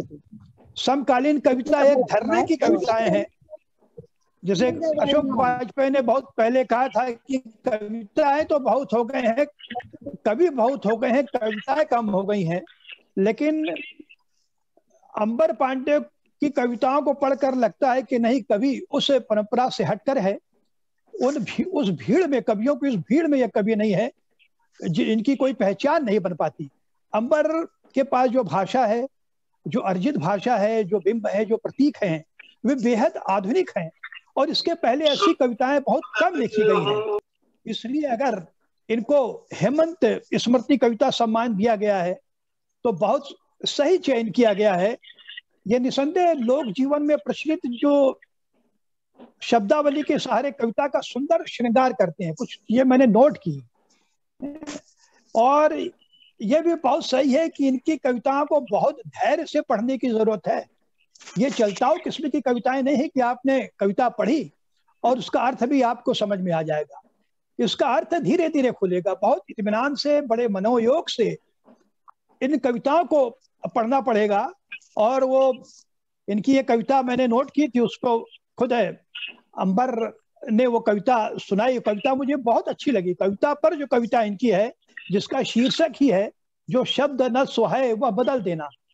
एक कवि, कई बार कवि को कहते हैं, कबीर के बारे में कहा गया है कि कवि जो कवि है कबीर भाषा के डिक्टेटर थे। लेकिन यहाँ अंबर डिक्टेटरशिप नहीं दिखाते। वो कहते हैं कि मेरी ये कविता है, उसे आप अपने हिसाब से पढ़ सकते हैं, अपने हिसाब से उसका संशोधन कर सकते हैं। इतना भी संशोधन कर सकते हैं कि जब वो कविता मेरे पास वापस लौट के आए तो वो मेरी न लगे। तो ये जो औदार्य है वह अपने आप में बहुत बड़ी बात है। और कुछ कविताएं इनकी अलग, बिल्कुल अलग हट करके हैं। ऐसी कविताएं बहुत कम हिंदी में दिखती हैं। इसलिए कह सकते हैं कि जो युवा कवि बीच में उभरे हैं पिछले 90 के बाद से, उन कवियों में अंबर, रंजना पांडे की अपनी एक पहचान इसलिए बन सकी कि उनके प्रतीक एकदम नए हैं। आप देखिए, जैसे हृदय में सड़े हुए भाग का विवरण, वेश्या से मिलना जुलना, संसार का अंतिम प्रेमी, ट्रैफिक, हाँ मेरा उसका लफड़ा था, हाँ मेरा उसका लफड़ा था। और अभी जैसे जो सुनाई अंगुलीमाल का कौवों की रक्षा करना, बुद्ध की पत्नी पर केंद्रित कविताएं, तो इनके जो शीर्षक भी हैं ये पारंपरिक ढांचे को तोड़ते हैं। नहीं तो कई बार होता है कि जो शीर्षक होता है कविता का बड़ा औपचारिक किस्म का और बड़ा शास्त्रीय किस्म का होता है, तो लगता है कि हाँ ये कविता का शीर्षक है। लेकिन उस ढर्रे को तोड़ते हैं अंबर, और इसलिए शीर्षक उनके अलग किस्म के होते हैं। उनकी जो कविता है हाँ मेरा उसका लफड़ा था, वो मुझे बहुत अच्छी कविता लगी। उसकी मैंने कुछ पंक्तियां नोट की हैं, बड़ी कमाल की है कि प्रेम ही श्रेय है, जैसे कि स्त्री और पुरुष के मध्य केवल कामुकता अनैतिकता है। उस कविता का एक अंश है कि प्रेम ही श्रेय है, जैसे स्त्री और पुरुष के मध्य केवल कामुकता अनैतिक है। दरअसल ये जो अनैतिकता का विमर्श है इस कवि ने किया है, जिसकी शुरुआती दौर की कविताएं इसी अनैतिकता या यौनिकता के इर्द गिर्द घूमती थी। लेकिन बाद में यह कवि एक नए फलक पर कविता को देखना चाहता है और स्त्री पुरुष के संबंधों को भी नैतिक मूल्यों से जोड़ना चाहता है। तो मेरे जैसा जो साहित्य में शुचिता के पक्षधर रचनाकार हैं, उनको कविता इसलिए भी अच्छी लगी कि इस कविता में कवि ने नैतिकता की बात की है और कामुकता को अनैतिक बताया है। जब ईमानदारी के साथ प्रेम हो रहा है तो वो उसका लक्ष्य कामुकता नहीं है, प्रेम की अभिव्यक्ति है, प्रेम का अनुराग है। अगर अनैतिकता आ जाती है तो मुझे लगता है वो प्रेम भी अपने आप में खारिज हो जाता है। प्रेम सिवाय वासना के कुछ नहीं रहता। तो ये कविता मुझे बहुत अच्छी लगी। और जो शब्द न सुहाए वह बदल देना का तो पूरा पाठ ही कवि ने किया, अंबर ने, इसलिए उस कविता को मैं फिर से रिपीट नहीं करूंगा। बस ये कहना चाहूंगा कि अंबर पांडे में जो गहरा काव्य विवेक है वह अभिभूत करता है। वह सही में मायने में अपने आप में वो आधुनिक है और अतीत की मधुर स्मृतियों में भटकते हैं, इस तरह वो एक नॉस्टैल्जिया के भी कवि है।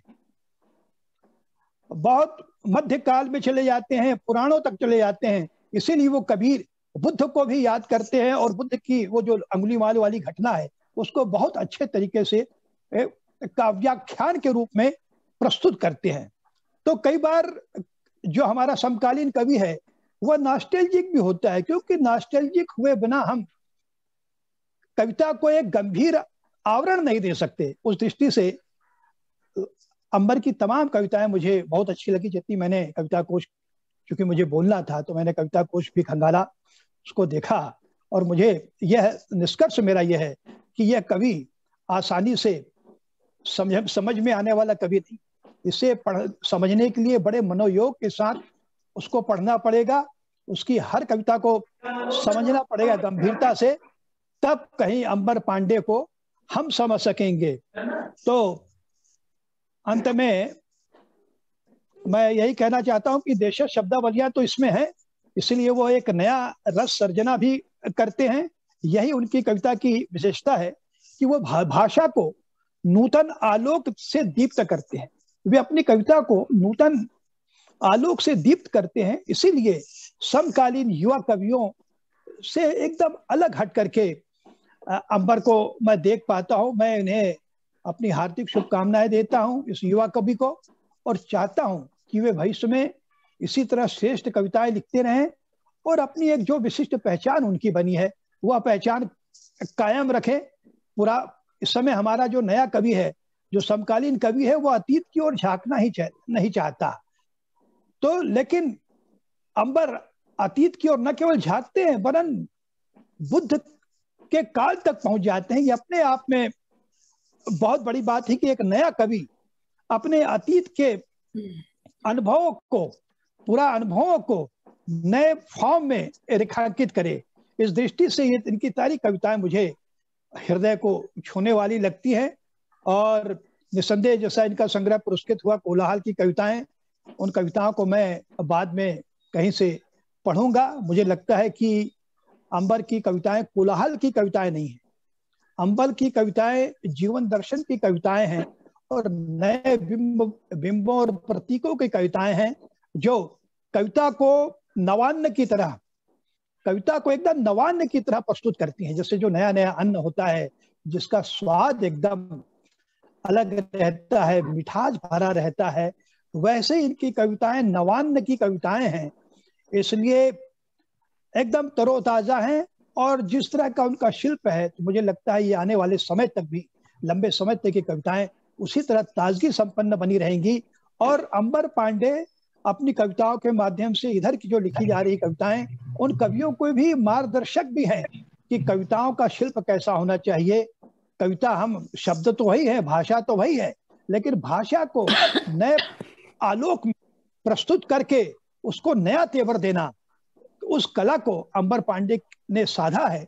इसलिए अंबर पांडे को मैं बहुत बहुत बधाई देता हूं, और संतोष श्रीवास्तव जी का भी मैं साधुवाद करता हूं कि उन्होंने एक नगीने को खोजा है, काव्य के ऐसे नगीने को खोजा है जो निसंदेह उसकी चमक फैल चुकी है। इसलिए संतोष श्रीवास्तव को हेमंत स्मृति कविता सम्मान के लिए, अंबर के चयन के लिए बहुत बहुत बधाई, और इस पूरे आयोजन के लिए बहुत बहुत उन्हें बधाई, साधुवाद। वे निरंतर अपने सीमित साधनों में रहते हुए ऐसे आयोजन करती हैं। अब चूंकि ऑनलाइन का दौर है, कोविड काल का संक्रमण है, नहीं तो ये ऑफलाइन कार्यक्रम भी करती हैं, लेकिन ये मैं देख रहा हूँ, महसूस कर रहा हूँ कि ये ऑनलाइन कार्यक्रम भी किसी भी ऑफलाइन कार्यक्रम से ज्यादा सुंदर प्रतीत हो रहा है। रूपेंद्र का संचालन और हमारे पूर्व मित्रों की बातें सुनकर के मैं अभिभूत हूँ। एक बार फिर संतोष श्रीवास्तव जी, आपको और सब पूरे विश्व मैत्री मंच को बहुत बहुत बधाई, बहुत बहुत धन्यवाद। धन्यवाद गिरीश सर, आपको सुनना वाकई में हम सबका सौभाग्य है, और बहुत ही अच्छे से आपने इन कविताओं पर अपनी बात रखी है। और जैसे कि जिज्ञासा हमारी बढ़ती जा रही है, और जल्द ही लगता है कि अंबर जी की संग्रह को हम पढ़ना चाहेंगे। बहुत अच्छी बातें कही आपने, नवान्य की कविताएं, और सबसे बढ़िया बात जो आपकी लगी मुझे कि नए कवियों को जो एक मार्गदर्शन देती हैं ये कविताएं कि आपको क्या संदर्भ लेने चाहिए। जैसे ऐतिहासिक संदर्भ इन्होंने लिए कविताओं में, और भी बहुत सारी बातें कहीं आपने अनैतिकता का जो विमर्श करते हैं ये कविताओं में, बहुत ही डूब करके आपने जो भी कविताएं पढ़ी हैं, बहुत अच्छा लगा आपको सुनकर। साथियों, कार्यक्रम बढ़ते जा रहा है और अपने अंतिम पड़ाव पर पहुंच गया। हमारे बीच जब तक हम आदरणीय विजय बहादुर जी को ना सुने तब तक ये कार्यक्रम की गरिमा और महत्व जो है वो अधूरा ही रहेगा। एक औपचारिकता है उनका परिचय पढ़ना, हालांकि हम सब उन्हें बहुत, मतलब हम सब उनके मुरीद हैं कहना चाहिए। आदरणीय विजय बहादुर जी 16 फरवरी को ग्राम जयमलपुर, अंबेडकर नगर, उत्तर प्रदेश में जन्म हुआ आपका, और आपने हिंदी साहित्य में MA व PhD करने के पश्चात मध्य प्रदेश के उच्च शिक्षा में अध्ययन किया, और आप भारतीय भाषा परिषद कोलकाता के निर्देशक हैं तथा हिंदी, अवधी, अंग्रेजी के भाषा पर आपका अधिकार है। आपका लेखन मुख्यतः आलोचना के क्षेत्र में रहा, जिसमें बृहत्तरी नागार्जुन का रचना संसार, कविता और संवेदना, उपन्यास समय और संवेदना, महादेवी के काव्य का नेपथ्य, काव्य मौसम की चिट्ठी, पृथ्वी का प्रेम गीत, पतझड़ की बांसुरी। आपको रामविलास शर्मा सम्मान व लोक सम्मान श्रेष्ठ कला आचार्य सम्मान से सम्मानित किया जा चुका है, और आज हम आपसे इस आयोजन के लिए आशीर्वचन सुनने के लिए आपको सादर आमंत्रित करते हैं। सत्य है सर?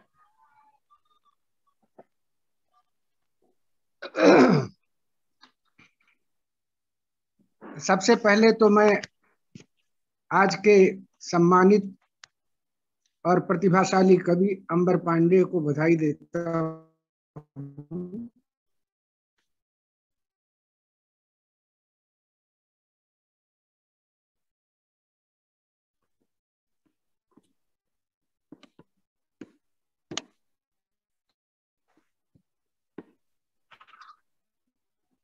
और उनके भविष्य के प्रति अपनी शुभकामनाएं व्यक्त करता हूं कि उन्हें हेमंत स्मृति सम्मान के लिए चुना गया।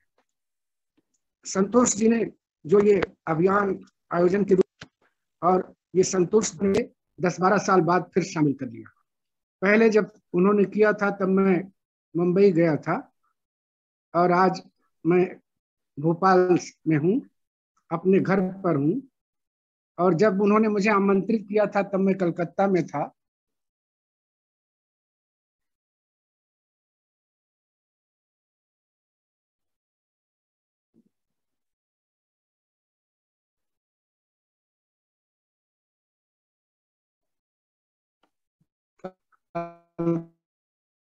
कलकत्ता में भी एक मेरा, मैं बिल्कुल अनिच्छुक था, वो पढ़ा नहीं। आज के बारे में कुछ साहित्यिक कवियों और मित्रों को मैंने सुना, इसलिए अच्छा हुआ। और अगर मैंने अंबर पांडे जी को जाना तो ये संतोष जी को क्रेडिट जाता है। मैंने जब अपना काम शुरू किया था 65-66 में, तब मैंने कविता से ही शुरू किया था। हमारे जमाने के जो युवा कवियों की पीढ़ी थी, राजकमल चौधरी और धूमिल वगैरह की, उस समय से मैंने कविता के प्रति आकृष्ट होकर के अपना काम शुरू किया था। और मुझे पूरी तरह याद है कि मैंने तब 3 कवियों का जिक्र अपने पहले लेख में किया था, राजकमल चौधरी, धूमिल और कैलाश वाजपेयी। वो मेरा शायद पहला या दूसरा लेख था। हालांकि उन दिनों मुक्तिबोध की तूती बोल रही थी, और मुक्तिबोध के काव्य प्रभाव में मैं बुरी तरह ग्रस्त तो नहीं कहूंगा, बुरी तरह डूबा हुआ था। आज बिल्कुल एक नया कवि जिसे मैं जानता नहीं, और पहली बार उसकी कविताएं मैंने सुनी है और उसकी कविताओं के बारे में सुना है, तो मुझे कुछ पढ़ने की उत्सुकता तो हुई।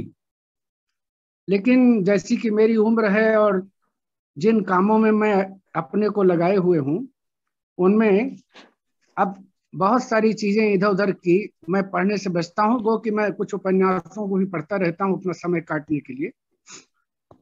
लेकिन अंबर पांडे की कविताओं को जो उन्होंने 2-3 कविताएं सुनाई और अन्य लोगों ने जो उनका संदर्भ दिया या उल्लेख किया, वो मुझे बहुत अच्छा लगा और मैं इस बारे में फिर से इस संदर्भ में अंबर पांडे को बधाई दूंगा। लेकिन जब कोई किसी कवि को पुरस्कार मिलता है तो कभी कभी वो अपने पुरस्कार में ज्यादा भटक करके अपने कवि के संभावनाओं के बारे में कम सोचता है। इसलिए मैं अंबर पांडे को बधाई और शुभकामना देते हुए उन्हें सावधान भी करना चाहूंगा कि शुरुआत तो बहुत अच्छी लोग करते हैं और मैं बहुत सारे ऐसे कवियों को जानता हूं जिनकी शुरुआतें बहुत अच्छी थी, लेकिन विकास उनका बहुत ही निराशाजनक था।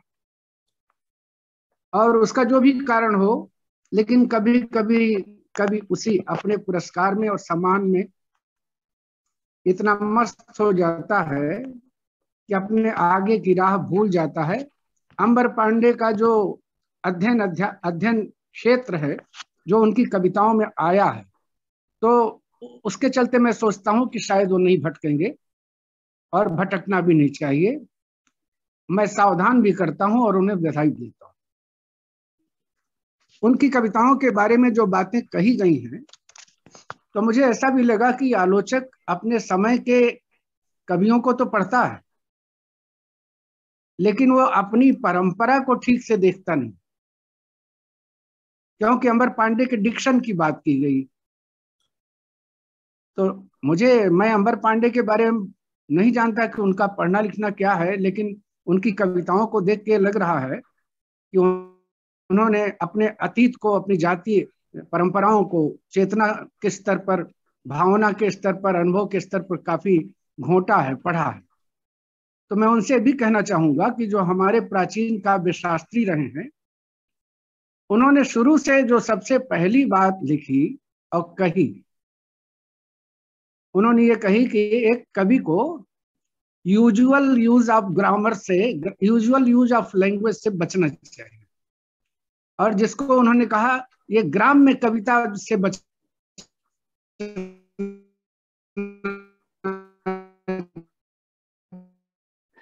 चाहिए। ग्राम्य कविता माने ग्राम्य भाषा की कविता का मतलब है जो रोजमर्रा में प्रयोग है और अधिकांश कवि लिखना चाहिए।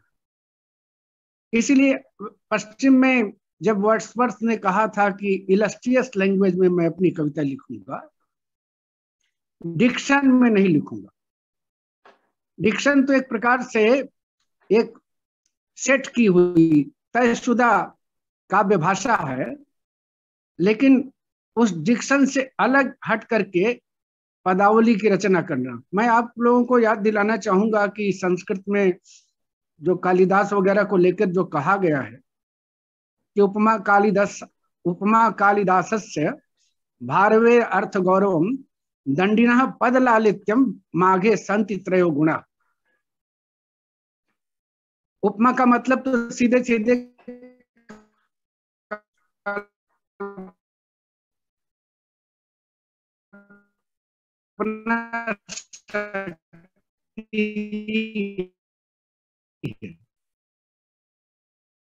उपमा कालिदास से। और दूसरी बात, अर्थ गौरव भी होना चाहिए कविता में। और तीसरी बात कि उपमा कालिदास दंडिना पद लालित्यम माने होना चाहिए। अब ये जो लालित्य, इसको समझाना और समझना इस छोटे से व्याख्यान का काम नहीं है, मैं सिर्फ इशारा कर रहा हूं। तो ये तो मैं स्वीकार करता हूं कि अंबर पांडे की कविताओं में एक नए प्रकार का पद है, पद समूह है, पद विन्यास है, जिसको हमारे मित्रों ने डिक्शन कहा। तो यह दंडी ने कहा कि अग्राम्य भाषा, अनयूजुअल यूज ऑफ लैंग्वेज, जो अब तक किसी दूसरे कवि के द्वारा इस्तेमाल नहीं की गई है, वह पदावली अंबर पांडे की पदावली है। तो ये एक बहुत महत्वपूर्ण बात है, क्योंकि कोई कवि पहचाना ही इसलिए जाता है। याद दिलाऊं तो फिर मैथिली शरण गुप्त और दिन नवीन वगैरह के सामने जब छायावादी कवि आते हैं तो उनकी पदावली बिल्कुल भिन्न हो गई। और पदावली ने ये बताया उस समय के लोगों को कि कुछ लोगों को तो ये लगा कि ये एकदम नई कविता आ रही है, और कुछ लोगों को लगा कि साहब ये द्व्यर्थी तिर्थी कविता आ रही है, तो हमारी समझ से बाहर। और ये कवि जब नया आता है तो उसके नएपन के लिए भी जरूरी है कि वो एक चुनौती की तरफ पेश हो भाषा की ओर से और कविता की ओर से। तो मुझे लगता है कि अंबर पांडे की जो कविताएं हैं वो तमाम सहृदयों, रसिकों, काव्यजनों के लिए एक चुनौती तो पैदा करती है, और ये बहुत अच्छी बात। लेकिन जितनी चुनौती कोई कवि, नया कवि पैदा करता है, उतनी ही चुनौतियां वो अपने लिए भी खड़ी करता है। क्योंकि ये भूल नहीं जाना चाहिए कि अंबर पांडे के पहले कौन लोग कवि के रूप में हिंदी में हो चुके हैं। इसलिए अंबर पांडे की वो चुनौती है, वो पहाड़ की तरफ उनके सामने खड़े हैं। इसलिए अंबर पांडे अगर उस विरासत को नहीं देखेंगे और उससे संवाद नहीं करेंगे तो शायद अंबर पांडे इस पुरस्कार तो लेकर रह जाएंगे, इतिहास में भी रह जाएंगे, लेकिन अंबर पांडे का जो संभावित भविष्य है उसकी चिंता कौन करेगा। तो मैं एक तो उनको ये आगाह करना चाहता हूँ। निश्चल जी ने जो कहा वो लगभग जो आशुतोष दुबे ने जो कुछ कहा था उसी के आसपास उन्होंने कहा है। लेकिन एक बात आशुतोष दुबे ने कही थी और जिसको लेकर मैं आजकल बहुत चिंतित हूं, और कभी नागार्जुन ने मुझसे बातचीत में कहा था कि ये जो नए कवि हैं ये अपनी जाति स्मृतियों को भूलते जा रहे हैं। जाति स्मृतियां क्या हैं? मैं आपको याद दिलाऊं कि मैथिली शरण गुप्त ने जब कहा था कि हम कौन थे, क्या हो गए हैं, और फिर उन्होंने जयद्रथ वध लिखा, साकेत लिखा, यशोधरा लिखा, तो उनकी जाति स्मृतियां ही थी। लेकिन जब जयशंकर प्रसाद लिख रहे थे तब उस वक्त जब चंद्रगुप्त लिखा, स्कंदगुप्त लिखा, ध्रुव स्वामिनी लिखा या विशाख लिखा, तब भी उनकी जाति स्मृतियां।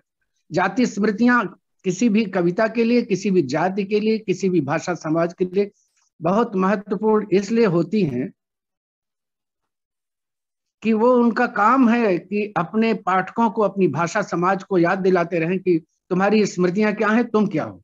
इस प्रकार से एक प्रकार से आइडेंटिटी सर्च की जाती रहती हर पीढ़ी के द्वारा, और उस आइडेंटिटी को जो पीढ़ी सर्च करने में मदद नहीं करती, चाहे वो उपन्यास लिखे, चाहे कविता लिखे, जो भी करे, तो मैं समझता हूँ एक अपने काव्य परिधि में वो भले ही बहुत अच्छी कविता हो, लेकिन वो कुल मिला के लंबे समय तक यात्रा नहीं कर पाती। तो ये जो मैथिली शरण गुप्त ने जब जाति स्मृति को उठाया और जब जयशंकर प्रसाद ने जाति स्मृति को उठाया कामायनी तक की यात्रा करते हुए, तब मुक्तिबोध ने एक लेख लिखा 5वें खंड में 40वें 41वें पद में, और उन्होंने कहा कि मैथिली शरण गुप्त जो हैं इस तरह के इतिहास के अतीत में जाकर के, जाति स्मृतियों के पुराणों और महाकाव्यों के अतीत में जाकर के वो हमें कोई शक्ति नहीं पहुंचाते, वो हमें एक ऐसे अतीत की ओर ले जाते हैं जहां से हमें कोई ऊर्जा और प्रेरणा नहीं मिलती। हाँ, अतीत के प्रति हमारे मन में एक भावुक प्रेम पैदा जरूर होता है, लेकिन जब जयशंकर प्रसाद उन जाति स्मृतियों में जाते हैं तब में एक नई प्रकार की स्फूर्ति, चेतनात्मक स्फूर्ति मिलती है। इसलिए जाति स्मृतियों का प्रयोग किस लिए, यह भी सोचना पड़ेगा, और कोई भी कभी सोचता। मान लीजिए उन्होंने ध्रुव स्वामिनी नाटक लिखा, तो ध्रुव स्वामिनी नाटक में उसका जो जबरन पति बना हुआ रामगुप्त उसको अस्वीकार कर देती है, एक ऐसा कारण आता है, और वो अपने पहले जिसको स्वेच्छा से वर्ण कर चुकी थी, चंद्रगुप्त, जो बाद में विक्रमादित्य के नाम से ख्यात हुआ, उसे अपने पति के रूप में चुन लेती। और प्रसाद एक भूमिका लिखते हैं कि हमारे शास्त्र क्या कहते हैं इस बारे में। उसी तरह से कौन कालिदास है, कौन विक्रमादित्य है, कौन किस सन में पैदा हुआ है, मौर्य क्षत्रिय थे कि अक्षत्रिय थे, शूद्र थे, इन सारी चीजों को डिस्कस करते हुए भूमिकाओं में चलते हैं।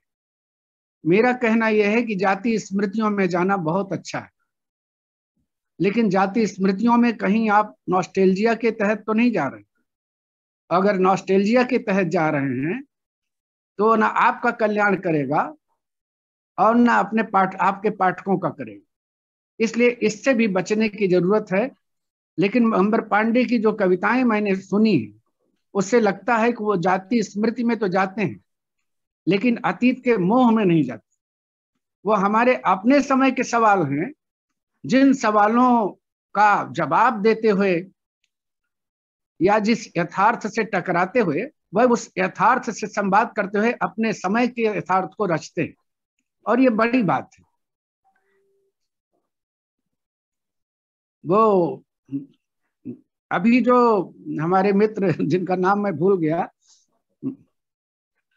बोल के गए, जिन्होंने भारतीयता की बात कही, क्या नाम है उनका?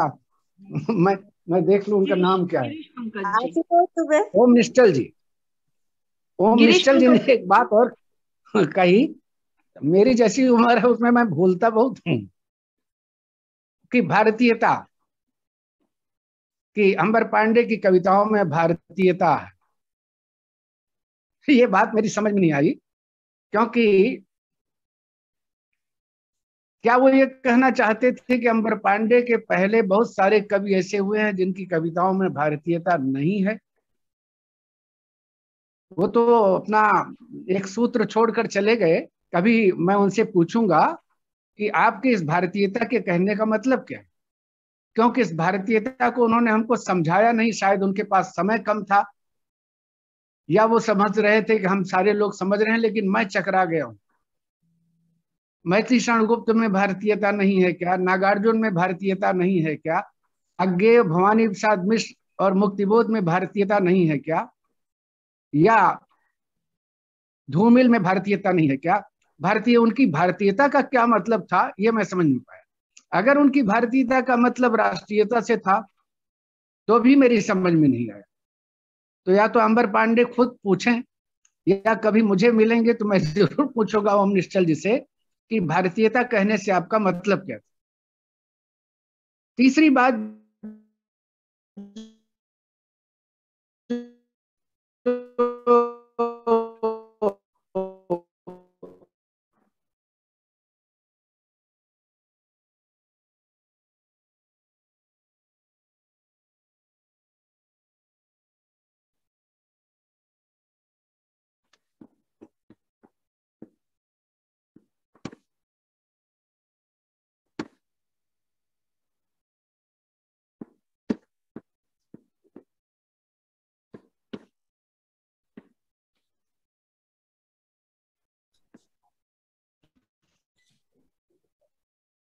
मुझे लगता है कि मैं इतनी बातें कहना चाहता था, और मैं सचमुच बहुत उपकृत हुआ कि संतोष कवि का परिचय मिला, और उनके मैं कभी मौका लगेगा और खोज के पढ़ूंगा। उन्हें भी बधाई कि इन लोगों ने मुझे सिद्धांतों को, गिरीश पंकज जी को, प्रबोध जी को, सबको धन्यवाद देता हूँ। उन्होंने मुझे भी सुनने की कृपा की। धन्यवाद। बहुत बहुत धन्यवाद सर, आपका धन्यवाद कि आपने इस आयोजन में आशीर्वचन ही नहीं दिए, एक अभिभावक की तरह आज के उत्सव मूर्ति अंबर पांडे जी को एक सुझाव भी दिया, और बहुत ही अच्छी बातें कही आपने। भारतीयता का संदर्भ मुझे लगता है जहां तक आज के युवाओं के लिए बात कही गई थी। खैर, जब भी जो भी बात होगी अवश्य इस पर विमर्श होना चाहिए। और बहुत ही समृद्ध हुआ है आज मंच आपको और आपके साथ में सभी साथियों को, सभी साहित्यकारों को, सभी विभूतियों को सुनकर। तो कार्यक्रम के समापन की घोषणा के लिए मैं संतोष दीदी को पुनः आमंत्रित करना चाहूंगी। स्वागत है दीदी आपका। मैं डॉक्टर संजीव कुमार के हेमंत फाउंडेशन बहुत आभारी है, जिन्होंने हमें ये जूम प्लेटफॉर्म दिया और हमारे साथ लगातार बनी रहे। और मैं सभी हमारे जितने भी मैंने करीब देखे, मेरे ख्याल से 48 होंगे, उनको मैंने देखा कि वो बराबर बने रहे और उन्होंने मैसेज भी भेजते रहे। तो ये हमारे लिए बड़े गर्व की बात है कि इस प्लेटफॉर्म में 48 लोग उपस्थित रहे और लगातार बने रहे। और प्रबोध गोविल जी की मैं बहुत आभारी हूँ। आपने अपना समय निकाला और खूब ठंड में शॉल वॉल ओढ़ के ठंड बहुत ज्यादा पड़ रही है। और विजय बहादुर सिंह जी बाद में दिखने लगे थे, मैंने देखा उनको, तो उनका वीडियो भी ऑन हो गया था। विजय जी से जब मैंने कहा कि इस कार्यक्रम में आपको आना, बोले अरे एक बार तो तुम मुझे बुला चुकी हो। तो मैंने बोला वो तो विजय वर्मा कथा सम्मान के लिए आपको बुलाया था, अब हेमंत वाले में भी तो आई है। तो सहर्ष तैयार हो गए और बहुत ही सीधे सरल, बहुत मेरे प्रिय बड़े भाई की तरह हैं। मैं उनकी बहुत आभारी हूँ। गिरीश पंकज जी तो मेरे मित्र ही हैं, जब चाहे मैं उनको बुला लेती हूँ और वो भी बिल्कुल मुझे कभी इनकार नहीं करते हैं। और ओम निश्चल जी, आशुतोष दुबे जी, अनुराधा, सभी का अंबर जी के संग्रह पर जो वक्तव्य आया उसके लिए भी बहुत बहुत आभार। और अंबर की कविताओं ने जो आज समा बांधा है, उनके लिए ही आज हम यहाँ उपस्थित हुए हैं। मैं पुनः बार बार बधाई देती हूँ और हमेशा आप इसी तरह बढ़ते रहें अंबर जी। और हम चाहेंगे कि इससे भी सुंदर कविताएं आपकी पढ़ने को मिले हमें। और मैं हमारी सरस्वती वंदना की गायिका सुनीता शर्मा जी की, रूपेंद्र का बहुत बढ़िया संचालन रहा, बहुत सुंदर शब्दों में संचालन किया। मैं सभी की बहुत बहुत आभारी हूँ। धन्यवाद। कार्यक्रम समाप्त होने वाला, जब खत्म हो जाए तो जी रिकॉर्डिंग क्लोज कर दो। जी रिकॉर्डिंग क्लोज कर दें सर।